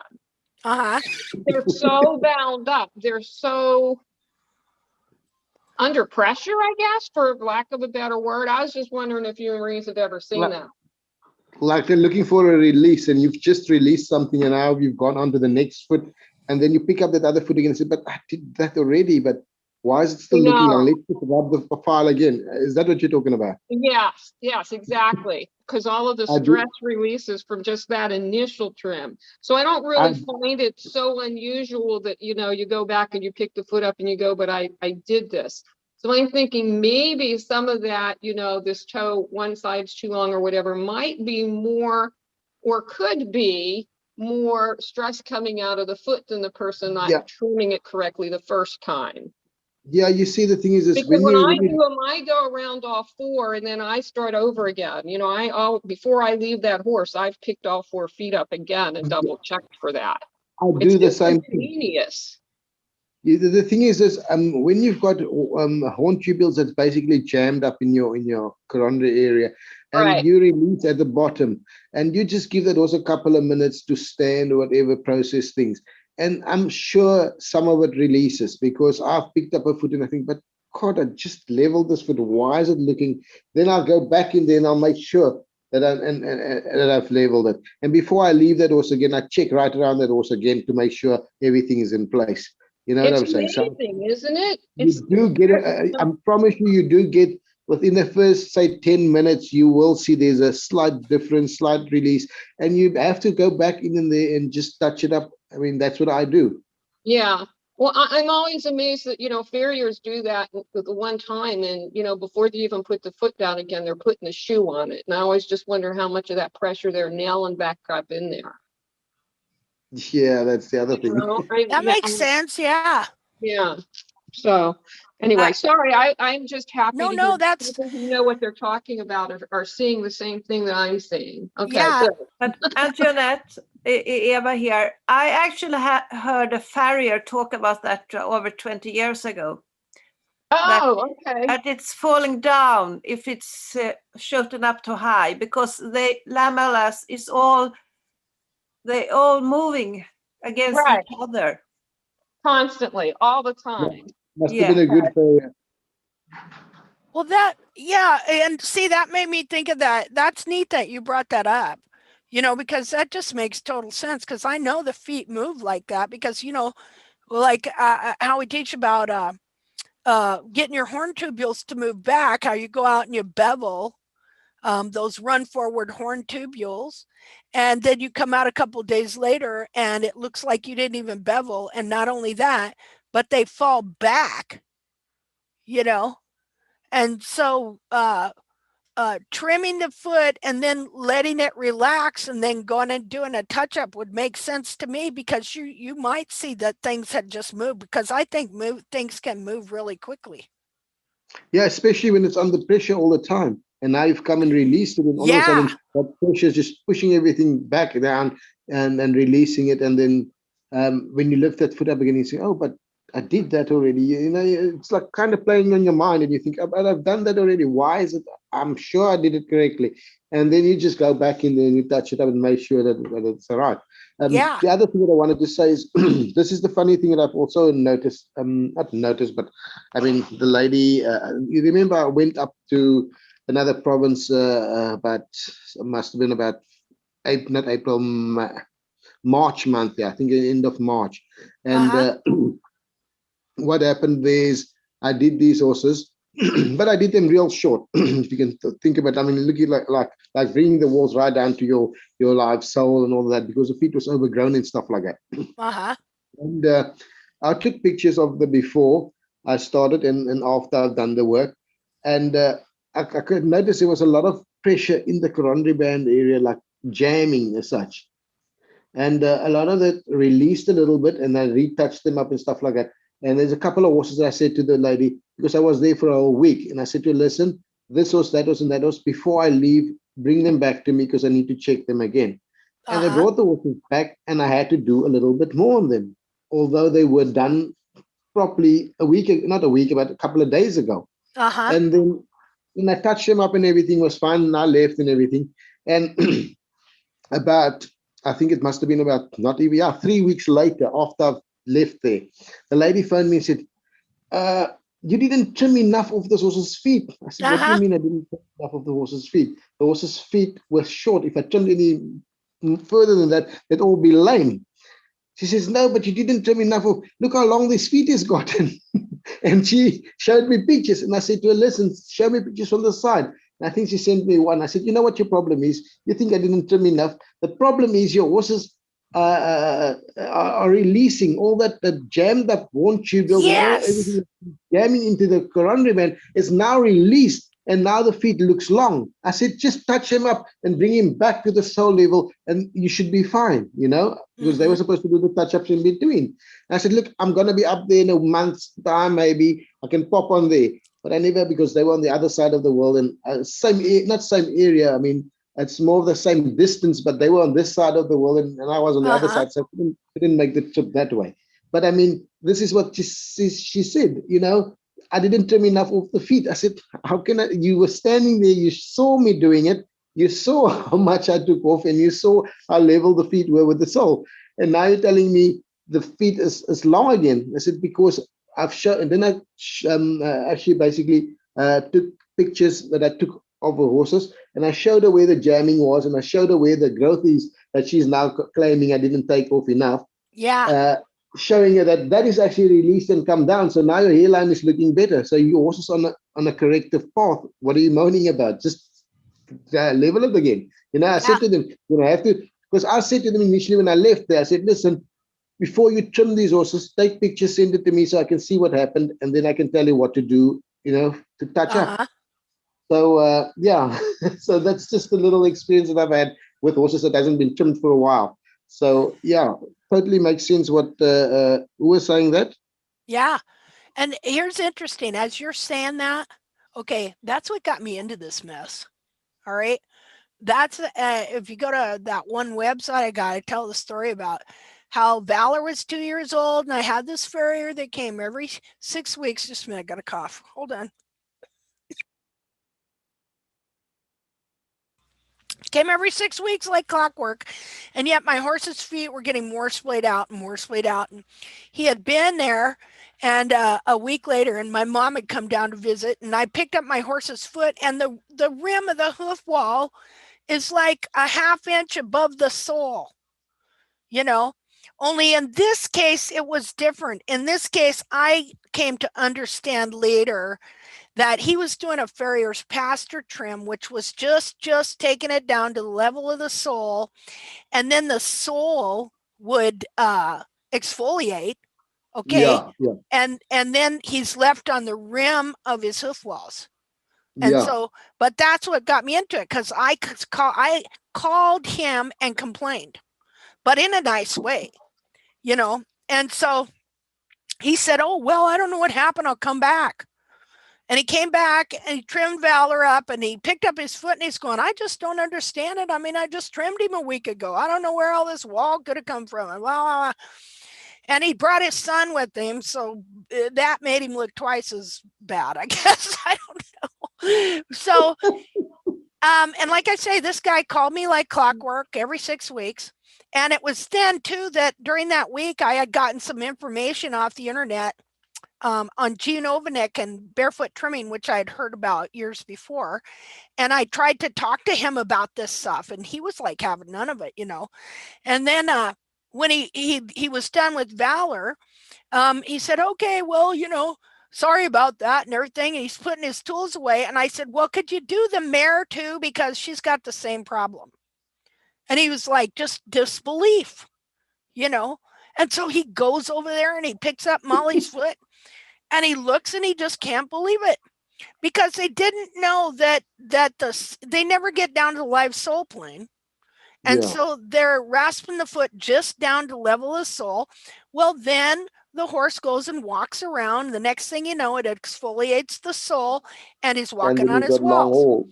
Long walls. and the foot is getting more and more and more splayed out. Yeah, with because it's every taking too much trim. pressure on those And this, walls. yeah, and this was my concern because I have this 2-year-old colt who's getting platter-footed and who's getting graveled, because the white line is separating. So the little pieces Yeah. of gravel are getting up there and working their way out the wall, right? And so he never called me back after that. So I thought, well, fine, I'm going to learn how to do it myself. And I went and I got directions off of Gene Ovenick's site, and I studied for 2-3 weeks, and we already had the tools because my husband did at one time shoe and trim, not professionally, but cowboy, and stuff. Yeah. And so here we are. That's how that started. And then, of course, I learned to Brilliant. do just as bad a job in barefoot trimming, but to learn, we can learn from this, Exactly. because it just dawned on me. Well, yes, then you got that release that can happen from the walls releasing and coming down because you got that jamming. And then you Yeah. got, but see, here's things too. You can make this work for you. If you do if you're having a problem with compressed sole and retained sole, you can do a fair pasture type trim. Let the horse go for a few days and knock some of the sole out. Then you can come back and level it up. And like with what you were saying with her, because you knew something was going to happen. Yeah, I knew exactly. Yeah. And so, you wait for a few days, then come out. And basically that's what we're doing when we're beveling those edges and having that wall come down and having people come out again and re-bevel. Yeah, exactly. Yeah. So yeah, I just thought that was really interesting. Geez, that's how I got here. Yeah, because when I took pictures, I could see where the jamming was, and I knew it was going to come out, and I knew it was going to happen. That's why I asked her, send these few horses back to me, and before I leave, and I touched them up again. I said, listen, it's going to happen again. Just keep an eye on it. Send me pictures before you do anything, so I can tell you what to do. Yeah. Well, that's really cool that you saw that. See, this is, you really get to know this stuff, and you start reading things beforehand. Yeah. And stuff. Well, you predict, you're predicting. Not only can you read the past on these horses, you can read the future. Exactly. See, we're fortune tellers. We don't need tea leaves. Yeah. Okay. But it's Linda, not always. It's not Linda, always. it's Eva here again. Okay. I just would like to add, if you have a part where you see that it's pressing up very much to the coronary band, you can remove just this part from the capsule. You don't have to go in further in. So you take the knife and you cut out just these few lines or whatever. If I'm understanding. So you're talking about just relieving the wall in that area. Yeah, exactly. And I think he said that the farrier said that it 10 to 15 minutes waiting and then it's down. Yeah, I believe it. Yeah, absolutely. See, and I know some of these older guys see and know that stuff. That's pretty neat that you heard that from him that long ago. Yeah. And that just you can tell that, I mean, the feet do so much, like how they get the compression rings and stuff to try to keep from jamming from the wall, jamming up all the way to the coronary band and the hairline eventually rising. Okay, so you see this foot in front of me. Okay, now we know that this is a bound foot, and here you got, look, it even looks healthy, pretty little hoof capsule, right?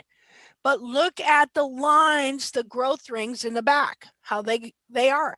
So you know that whatever's going on with this foot, well, we know what's going on with foot. It is a bound foot and stuff. All of the anatomy has been shoved up under the center. And what we're seeing here in these lines is where it should be. So therefore, we know that the foot is going to expand. So the bars that are there now are going to have to be dealt with differently. And so that's the two things when you're resetting is your bars and your heels, lowering your heels. Now,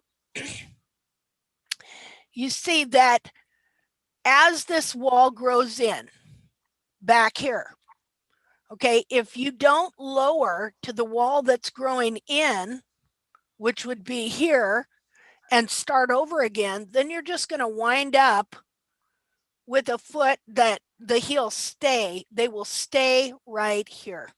If you don't trim the bars a little over from, like, okay, if we were to pick up this foot, which I don't think I have, let me see here. I don't think I have a sole view. Nope, I don't.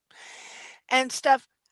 The bars are in a specific place and they are attached to the heel buttress and they will hold the heel buttress right there. If you do not trim the bars over and a little bit lower than where they actually connect to the heel. That is what allows them, as far as I'm concerned, and from what I've seen, to release that heel so that more growth can come in here. Well, it would come in up here and this be gradual. And start, I lost my train of thought. Okay, start allowing those heels to come back. Otherwise, you just wind up with a deal like this, a little bound foot that is very similar to the foot we were looking at before, which lots of pictures of now. But the first picture I showed you of that first foot. So, okay, so we're going to look at some different pictures here. Was I showing you just a minute? Yeah, okay, I had that on. Okay. Look at this. Okay, so ultimately, what we want to do, here's a picture of the inner foot right here.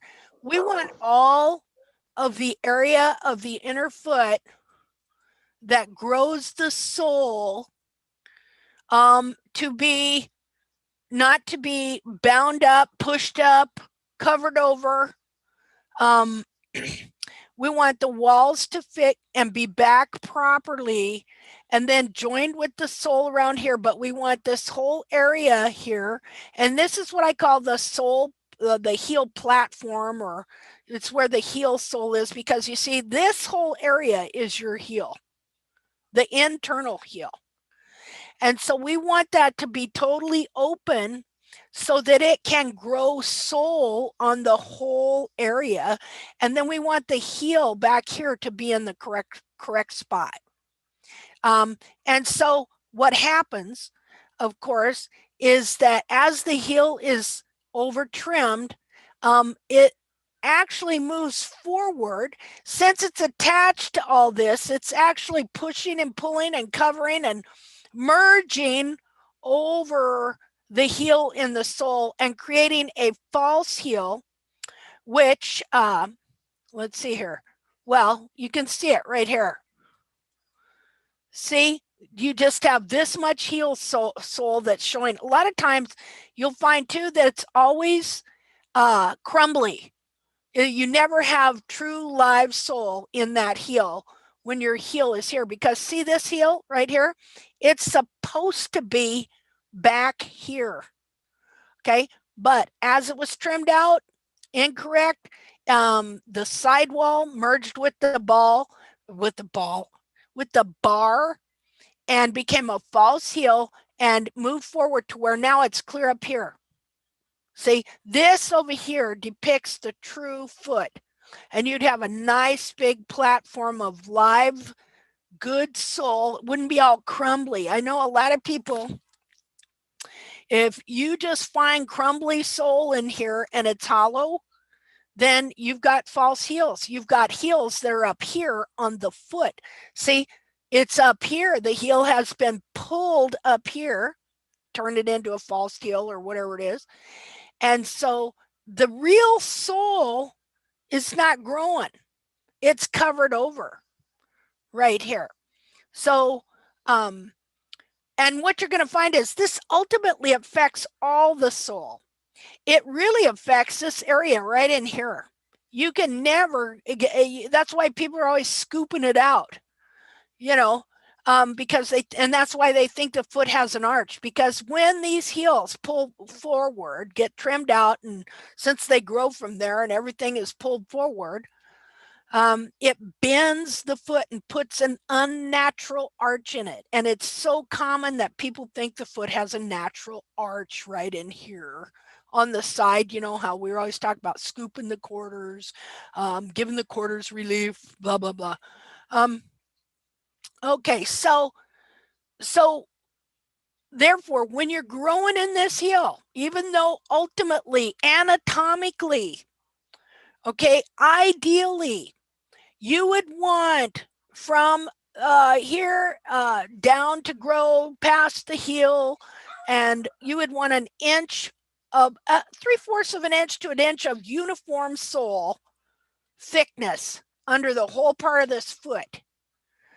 Here, even though that's what you want, you're not going to really get that correctly till you get this heel back where it's supposed to be. The foot is, the corium is fresh to grow, and the foot is straightened out, and the wall's then correctly connected to all this sole. You're not going to get that uniform sole thickness, and you're not going to get a good, clean, tight white line in here until then. And so this is where we're headed.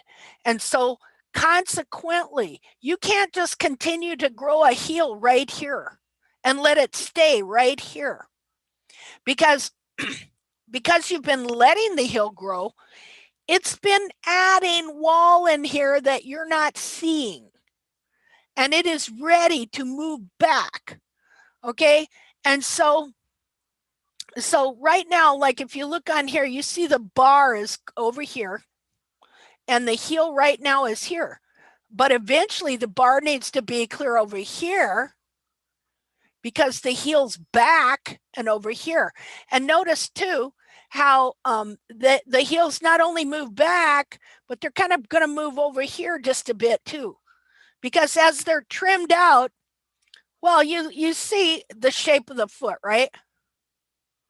Okay, so this heel here, as it's trimmed, incorrectly trimmed and pulled forward, going like this, it follows the shape of the foot, unless your heels are contracted where everything's just squeezed together there.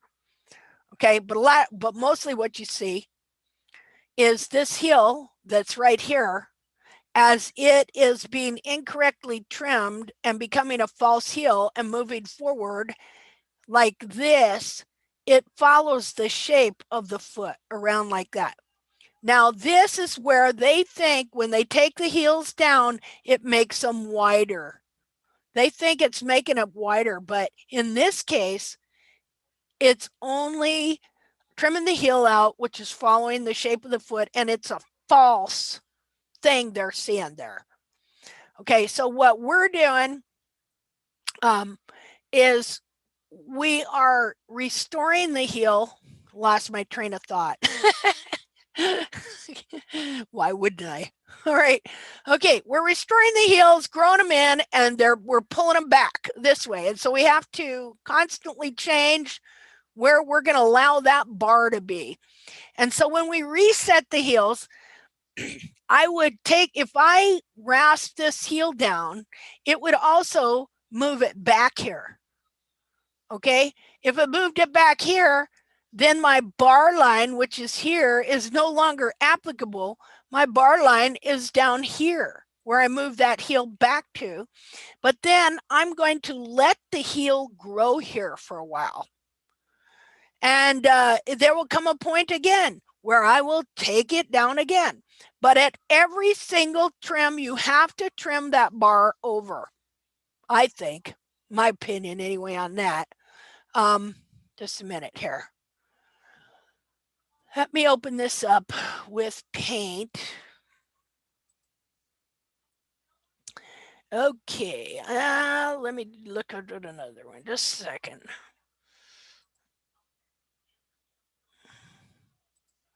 Just a second here.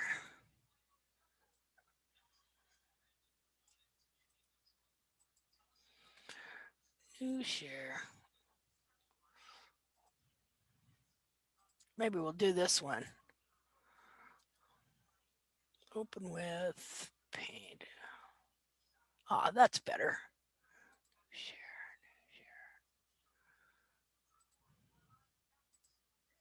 Okay. Okay, so you can see that the true sole is clear back here. Okay, and that the heel on this foot has encroached and come up here. So again, to reset a heel, you have to lower it up from to 1/4. I've gone as low as 1.5 inches at times. You know, usually I do 1 3/4 inches, but I can go to 1.5 inches, and then I will grow it again and keep it there for a while at up to 1 3/4 to 2 inches. The reason being, again, that you want to weight this part of the wall. You want to weight this part of the wall, keep it weighted for the very thing that Riza was just talking about in those horses he trimmed. He knew the walls had jammed up because the walls are what you call dovetailed. They slip up and down past the sole and back up. They're shoved back upwards too. And so just like the walls the jamming can come out of the wall and the hoof wall seem to grow, or like you didn't trim it. Okay. Also, we want to keep this weighted because we want the growth that's coming in to come in and stay at the top. See, it stays at the top and then it starts adding wall into the capsule. That doesn't come out if you don't over trim the heels again a bunch of times. And so it's adding capsule, and the capsule's coming back this way. Oh, just a minute.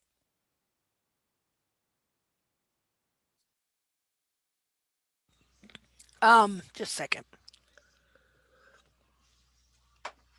And as it does so, it's opening up this area here.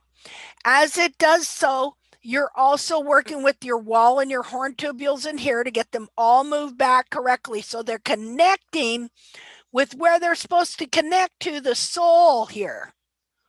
And you're opening this whole area up so that eventually, I mean, you see what this foot looks like.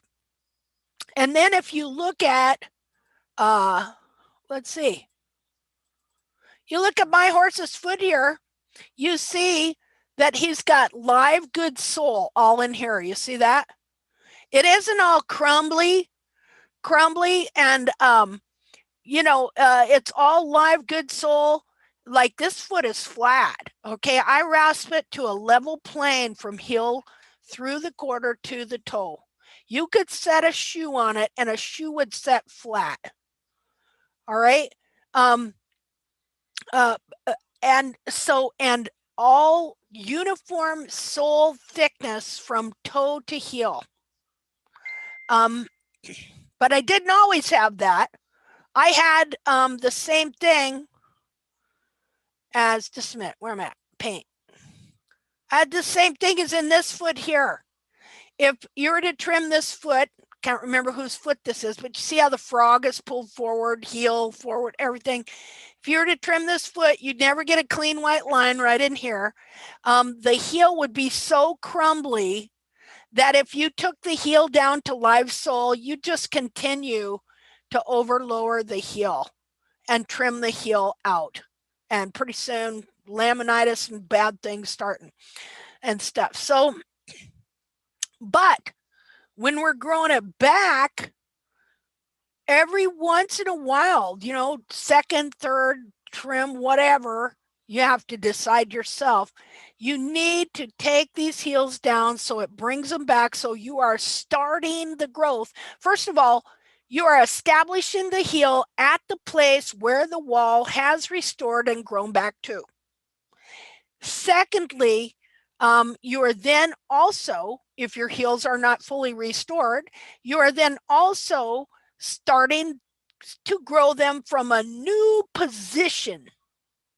See? And you just keep up this process until finally the heel that's right here has grown in. It's added sidewall to the capsule. It's enlarged the whole capsule. The frog, at the same time, your frog, so vitally important that you want to be trimming and you want it to be growing and you want this foot to be getting moisture. Okay, moisture is your friend. At the same time, the frog here, that's part of the capsule, is growing and pushing up the inner foot, which is also helping to grow in these heels and get this part of the sole corium exposed so it can start growing the sole here. See? All right. So let me show you something here. Just a minute.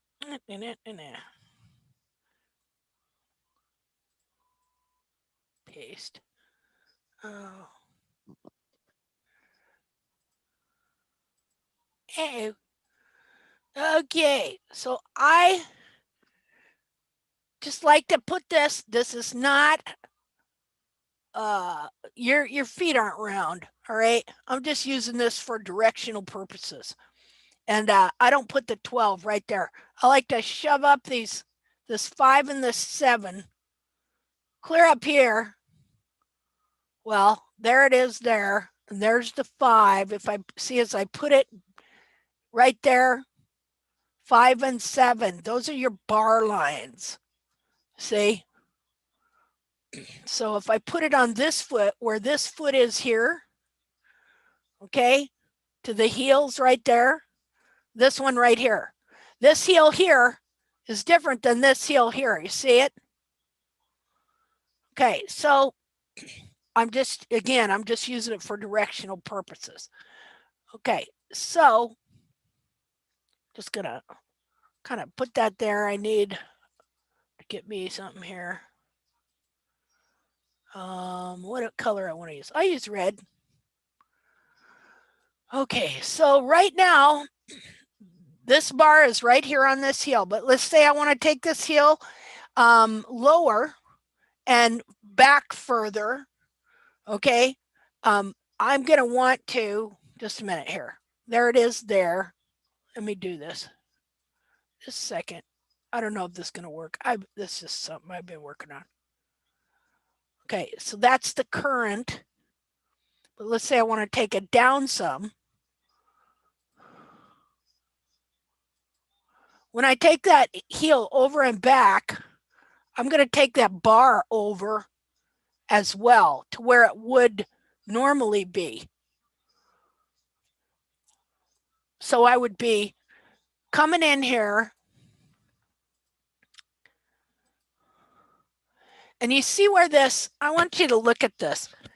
Just a second here. Let me get a thing, different color. Okay, you see where the heel is right here and how it's got this ledge? Just a second. Hold on. I need a thicker line.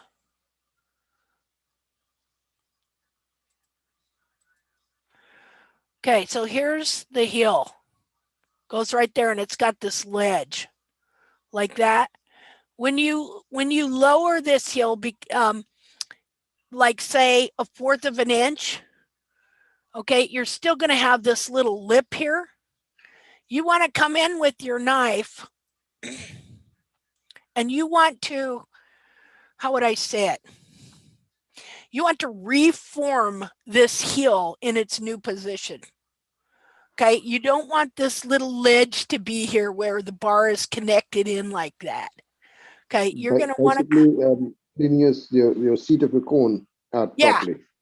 Yeah, well, right now I'm talking just about the wall itself. Okay, you're going to want to come in here and take out that knob in there. See this whole area here? See that little nubbin? On a false heel, you get a nubbin. Let's see, a nubbin. Okay, does everybody see that little nubbin there? That So little then corner? when you're done trimming the bar, then you actually sort of have a little scoop in the bar then, am I correct? Yeah, you'll have, your bar will actually be below that heel, right there. But you see this little corner here? Uh-huh. You need to take it out. You need to come in there and make it look like this.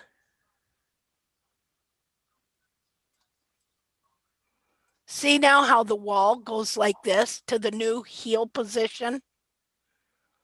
See, you got to pay attention to these little weird nubbins you get here, because this growth and this area is where it's falsely connecting into your distorted bar. You've got to, in other words, you have to redefine the heel position in more ways than one. And then you have to work that in back up to the quarter, correct? Well, I mean, you do have to pay attention to this piece right here that falls into the quarter, but there is this other thing going on. Let's see, let me get rid of some of this junk in here. Okay, let me get a different picture of the same foot. Let's see, new share. Okay. Okay, well, I'll just stay on this one. Okay, do you see the wall, the rim of the wall that goes around here? Everybody see that? Can you see it clearly? Okay, okay, do you see how this little piece gets wider right here? Mm-hmm. Okay, when you see these little corners like this and the bar over like that, you need to redefine by taking that corner out. That is the old heel configuration.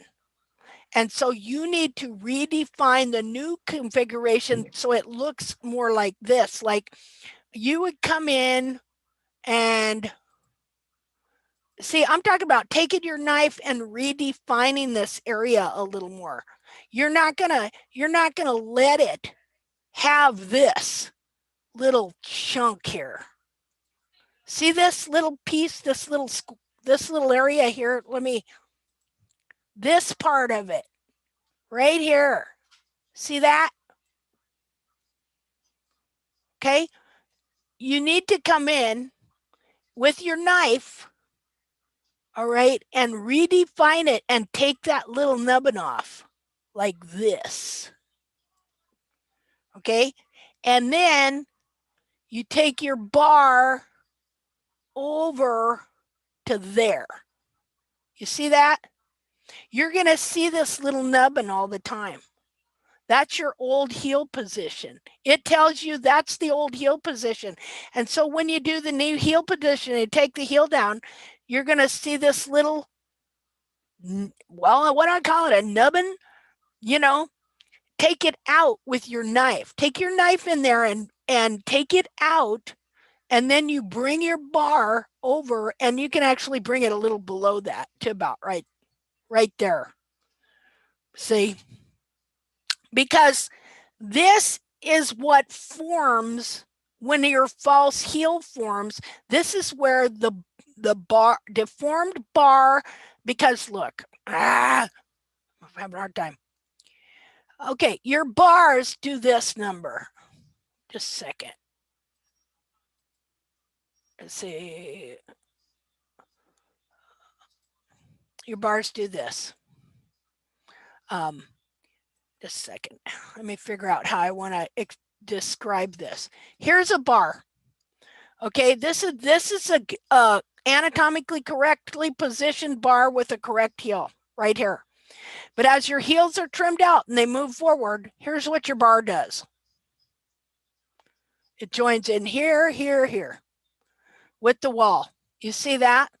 And so you have to, as you are reestablishing the heels, you have to start bringing that bar over and back over and back, over and back by taking off this little nub in here. See, look, this is where the bar is connected to here now. But if you cut that nubbin off and then reestablish what the wall looks like here, then you're bringing your bar over to here. Am I making myself clear now? And what is that doing? That's starting to open up more of this area here and allow your heels to move back and move and grow from a different spot. But it's real important to start redefining what your heel and your bar look like on these little movements right in here. Because see, this area is covering over sulcorium. So what you're doing, you are redefining this whole area in here. And it's just a little maneuver. It's just a little maneuver of taking the side of your knife and taking off those nubbins like that little square nubbin. Like if we were to go through a bunch of pictures, we'll see those little nubbins all over the place. Okay, and then you're growing your heels from a new position. Eventually, the wall is going to add into the capsule, and you will again, this heel here, like, just a minute here. This heel will, well, I'll just do this. Wait a second.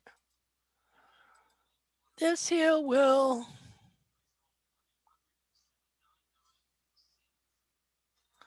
this heel will move back and over a bit, like so. Okay? And so then, what do again? You come in here, and it'll grow another nubbin, like that. Okay? You come in here, you redefine it again. Could be, a couple trims later, could be whatever. You got to come in here and redefine it again by cutting it off. Just that little chunk. You're just shaping the wall that's right here. See? And you're going to bring your bar over again to right here. Oops, wait a minute. Right here. Now, do you see how you're redefining your heel? Your heel is growing in, and you're repositioning it when you do lower it, and you're bringing your bar over, and all this works together so that finally you got this number over here. Right here. Because if you never bring that bar over or the heel down, your heel stays right here where it is. That's how you get these, that's when people say, oh, growing the heels doesn't work. I don't know if any of you heard people say that because they didn't know. And we had a lot of people that were stuck where they were because we did not understand that we were even growing false heels. We didn't even know there was such a thing at first. This just comes as we have endeavored to try and restore the heels, and then you wind up, well, look at the foot on that horse of the gal where we started out. Just a minute here.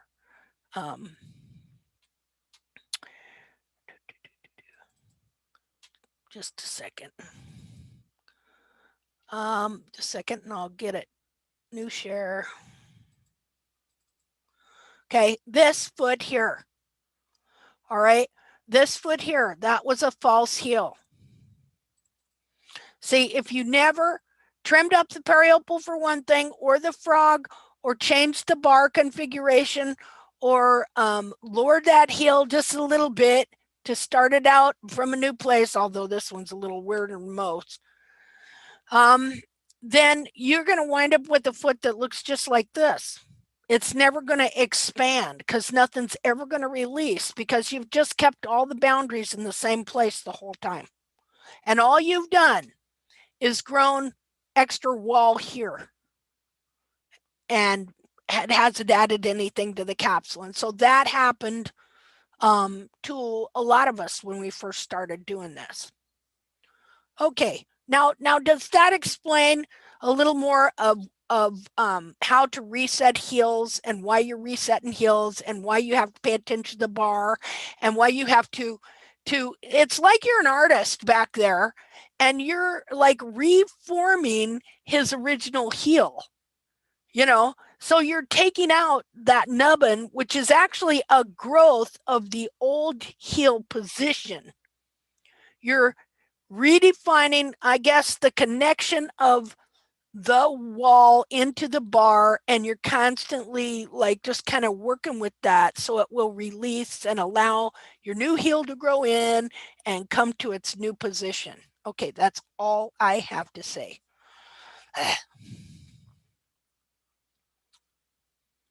Okay, let's see. So let me see. I might have some other pictures here that are I'm just working on this little clock thing here.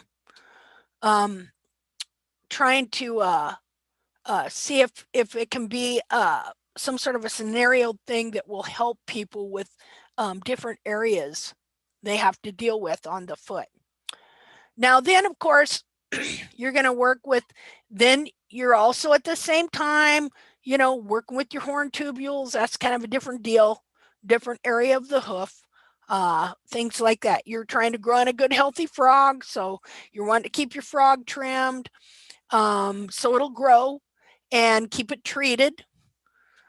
Let's see here. New share, just a second. Oops, that's the wrong one. Hold on.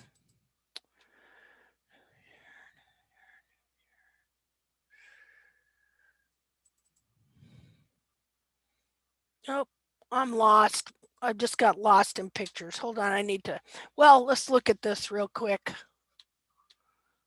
Because I kind of show here, new share. Okay, in the succession of pictures here, I don't know if you can see them. I show how this starts to open up, like it's real small here, but then gradually you're moving the bar over, you're lowering all this, and gradually it opens up. I don't know if this picture shows it that well. Anyways, I'm going to close some stuff here. Hold on. Don't save that. I use, what I was trying to explain with the old clock analogy thing was I use 7 and 5 as where your bar lines are basically supposed to kind of go to ultimately in the end.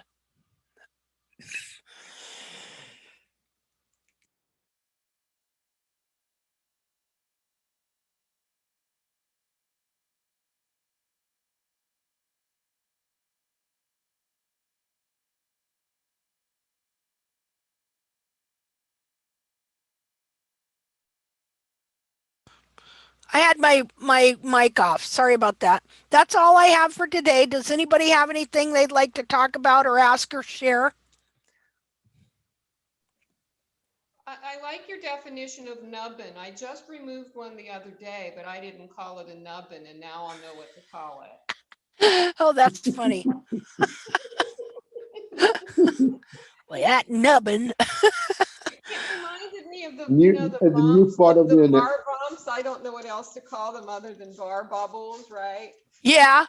And I've been thinking about the bar bubbles, actually. I actually think that the bar bubbles form whenever that whole back of the foot gets shoved upwards. Yeah.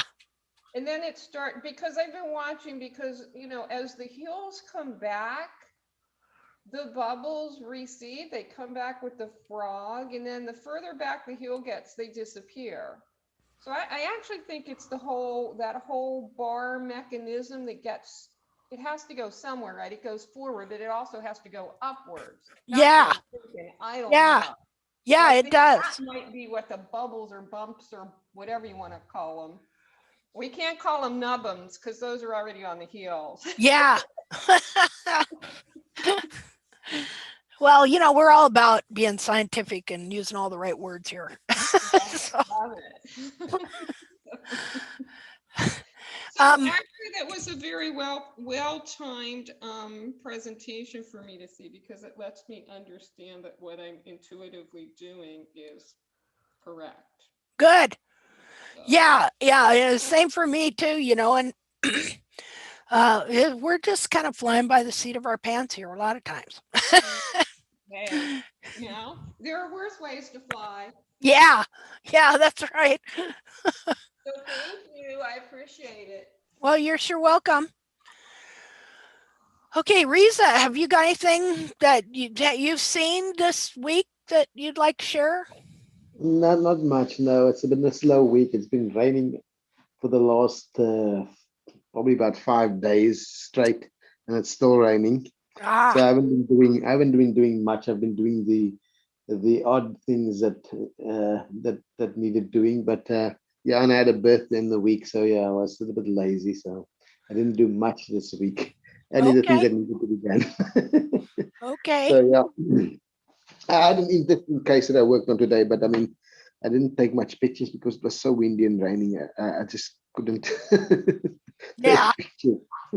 yeah, it's been pretty rainy here as Yeah, well. yeah, yeah. We basically in the heart of our winter and rainy season. So, so I mean, this rain could still go on for another couple of days. Yeah, Yeah, yeah. Well, good. I'm sure you're dry there and you need it. yeah, yeah, definitely. Be Yeah, good for the horse's feet. yeah, yeah, definitely. I've seen a You couple of know. horses with that has expanded and frogs has popped up and frog stays is starting to get bigger and gives me a chance to clean it out properly. You know. Yeah. So a lot of things that's improving. So that's good. I love the rain. In fact, Well, it good. forces me to take a break. Yeah. Yeah. And you probably didn't hurt you to have a break too. No, no, it didn't hurt me at all.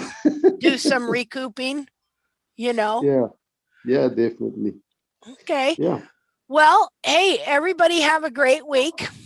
Can I Oh, ask? yeah. You did you have too. something you wanted to say? Please feel free. We don't have to leave soon. I have a question, and because back in the day, when you were talking about your horse has 3/4 inch sole depth or sole thickness, I am wondering how you're measuring that, because remember back in the day we measured the collateral groove, but we've long since figured out that isn't correct. So how are you knowing that you have 3/4 inch of sole? I'm guesstimating from I know that the inner foot from the coronary band, top of the coronary band to the tip of the toe is about 2.5 inches. And so then I know that when I last measured his dorsal wall, it was about 3.5 inches. So I'm guesstimating that in the sole ridge, that he's got about 3/4 of an inch of sole. Okay, that makes Um, sense. that Just here. never heard you say that before. Oh, yeah, that see all the feet that I've measured and been different sizes. The feet, okay, can you see my I don't know. Okay, Yeah, I can see it.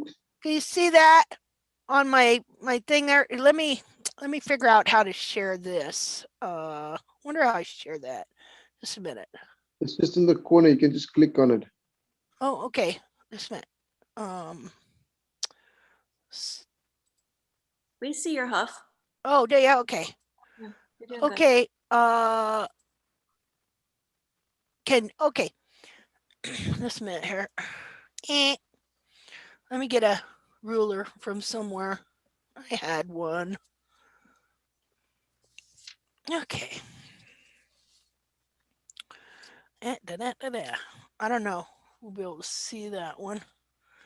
Okay, now this doesn't have sole corium on it. I mean, it's all dried out, but the bone and the coronary band and everything, if it did, it would be about 2.5 inches if it was moist and live and everything.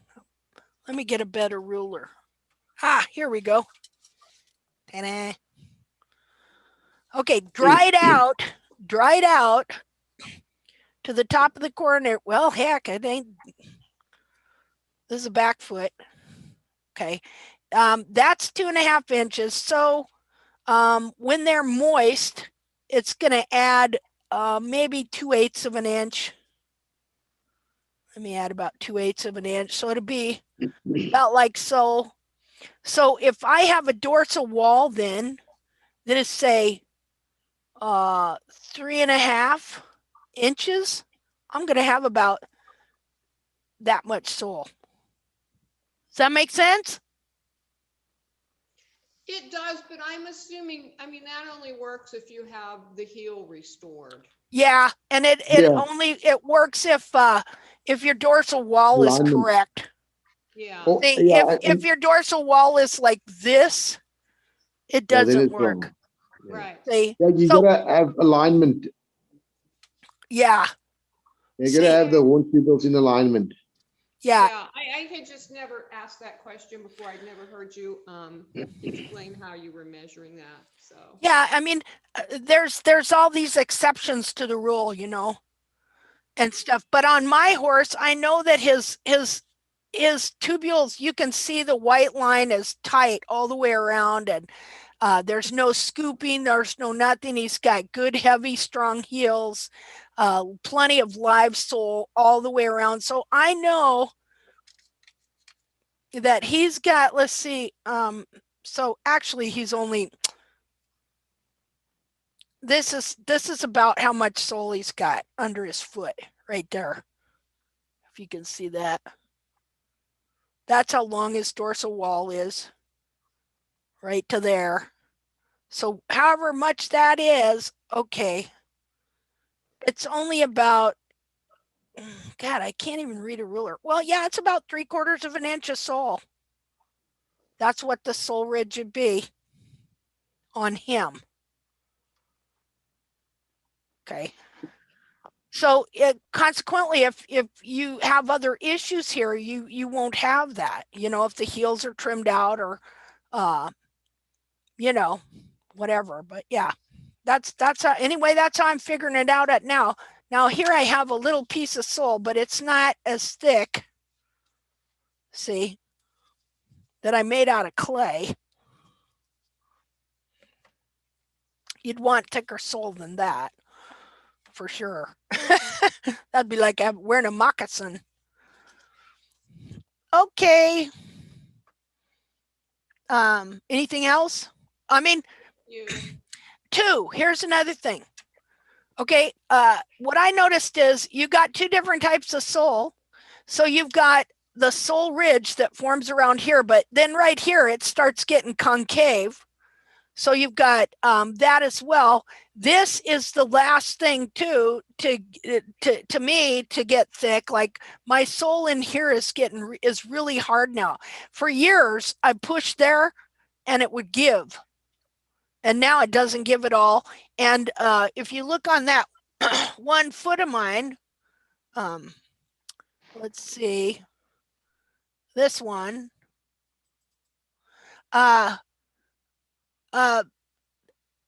there's no softness anywhere. You know, you can press right in here and it is solid as a rock everywhere. So this sole too seems to be some of the last sole that then fills in and gets hard. You know, and it can look like it can even make the foot look like it's kind of flat. You know, when all this fills in. So other than that, I don't know. I don't believe in the collateral groove theory. You know, another thing, this hoof capsule here, I don't know if you can see it, but you know, you can see how the bar becomes disconnected and what happens when you're trimming the heels out and the heels are being bent down and the bar is being pulled up into the foot. Like the bar should be like this, but it's being pulled up like that. See? And you can see where the bar itself became disconnected from this area right here. And so that's why, one reason why you get all that flaky sole right in here, because the heels are actually being pulled down and under like that. And so this bar that should have been like this has gone like that. Can you see that? I'm trying to get it. Okay. So you got a shorter bar. Yeah, now look at this side. Just a minute. If I can, okay. Look at this side. The bar's all crumbly. You can see that the sole's all crumbly in the heel here. You know, and a number of things happen here. Of course, the heel is pulled clear up over the sole corium right here. And then not only that, but you know, that bar, see, this is full of sole. So you don't know that this bar, because you're trimming it like it's a normal bar, like it's this. It is detached. Yeah, when in reality, it's been going like that up into the foot. Okay, now the interesting thing is what it does here. So you can see, I don't know, it will push this area up. That's got to be painful for the horse, you know, because it's literally pushing wall. It'd be like an ingrown toenail jammed up into the bottom of your foot, into this area right here of the foot. See, the bar that's supposed to be sitting like this has shoved up and would be pushing into the bottom of the foot right there. So this is an interesting capsule. This is a horse I trimmed. I did this to this horse. He had perfect feet. I was trimming his heels out and didn't know until I dissected this foot. He died from another reason. Well, maybe I killed him, you know. Think about it. If all these meridians and everything else, you know, I mean, he did severe. I mean, I hadn't trimmed him for 2 months, you know, or well, not quite that long. And his owner called me and said he had severe colic and she needed somebody to come out and help her. So I went out there and the vet came and said, oh, he couldn't do nothing for it. And see, they had another vet that gave the horse a injection of ivermectin. And she thinks that's what killed the horse. And I do too, because that's why they don't inject horses with ivermectin. They tend to have a bad reaction. And so it finally got, so he was throwing up this green grass and stuff. Horses don't throw up, you know. No, horses don't throw up.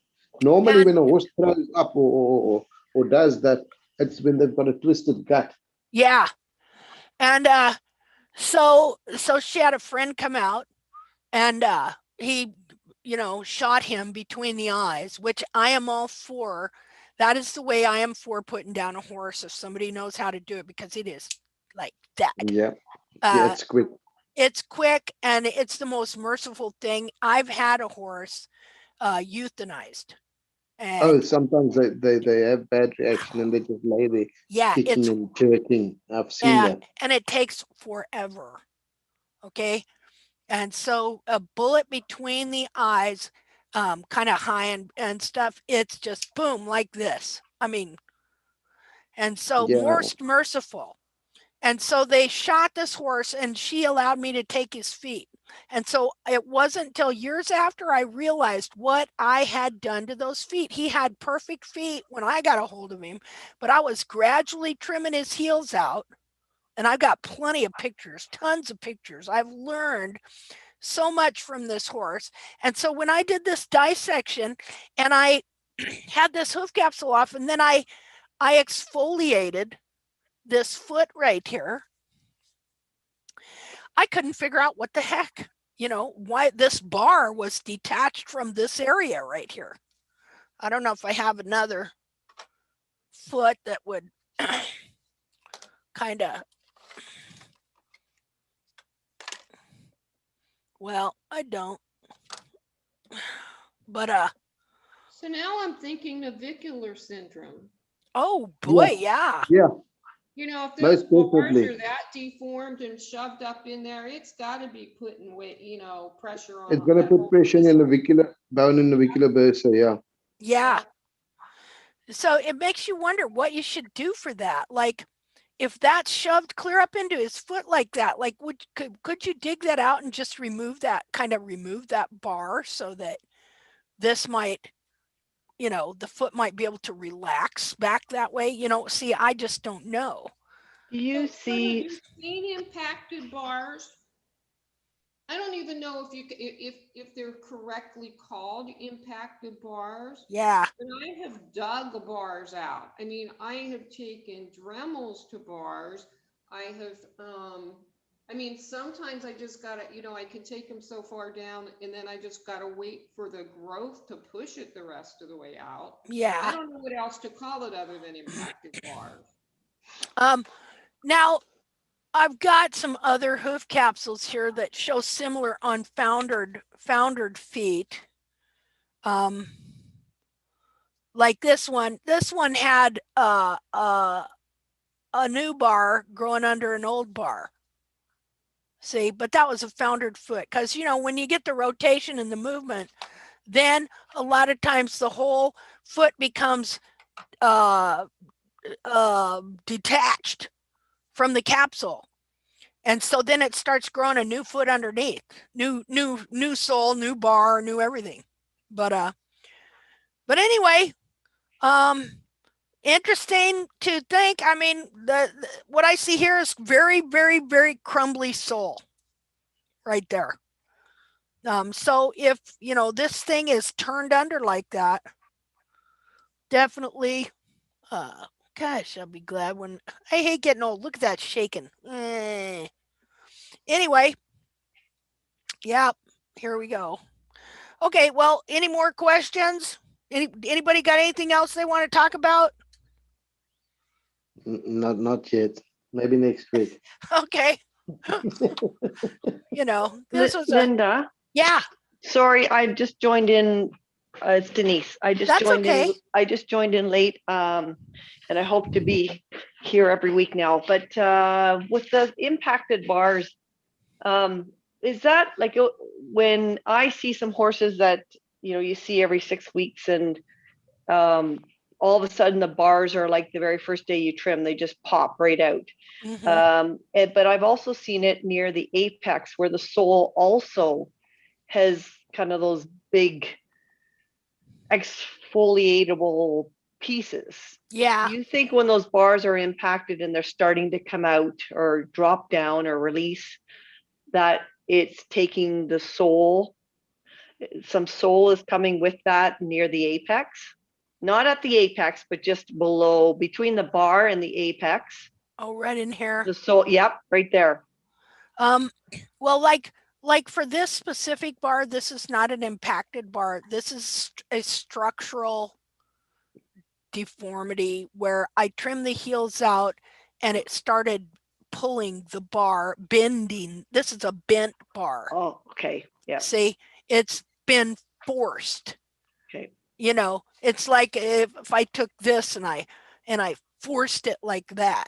Yeah. See, okay. That's what happened here. To me, an impacted bar would be bars that have grown and pushed up into the foot, but I just don't know. Okay. I just don't know, because see, this horse here, this mare, this foundered mare, that's what I thought. I have a video and I talk about how she had ingrown, I called them ingrown bars. Okay, that's what I thought at the time, and I was working on a fresh foot, and I did this video where I was talking about that. But later I realized that wasn't what happened to her. That actually her foot had rotated in the capsule. When the foot rotated like this, well, the area that grows moves like that. So the bar is growing from a different position. Yes. See? And so it wasn't that it was impacted or that the bar had grown and pushed up. It's that the foot had moved and was growing the bar from a new position down. And so she had double sets of bars. She had the old bar that she had grown before the foot rotated and separated from the bar. And then she had the bar that was growing. from her foot, actually.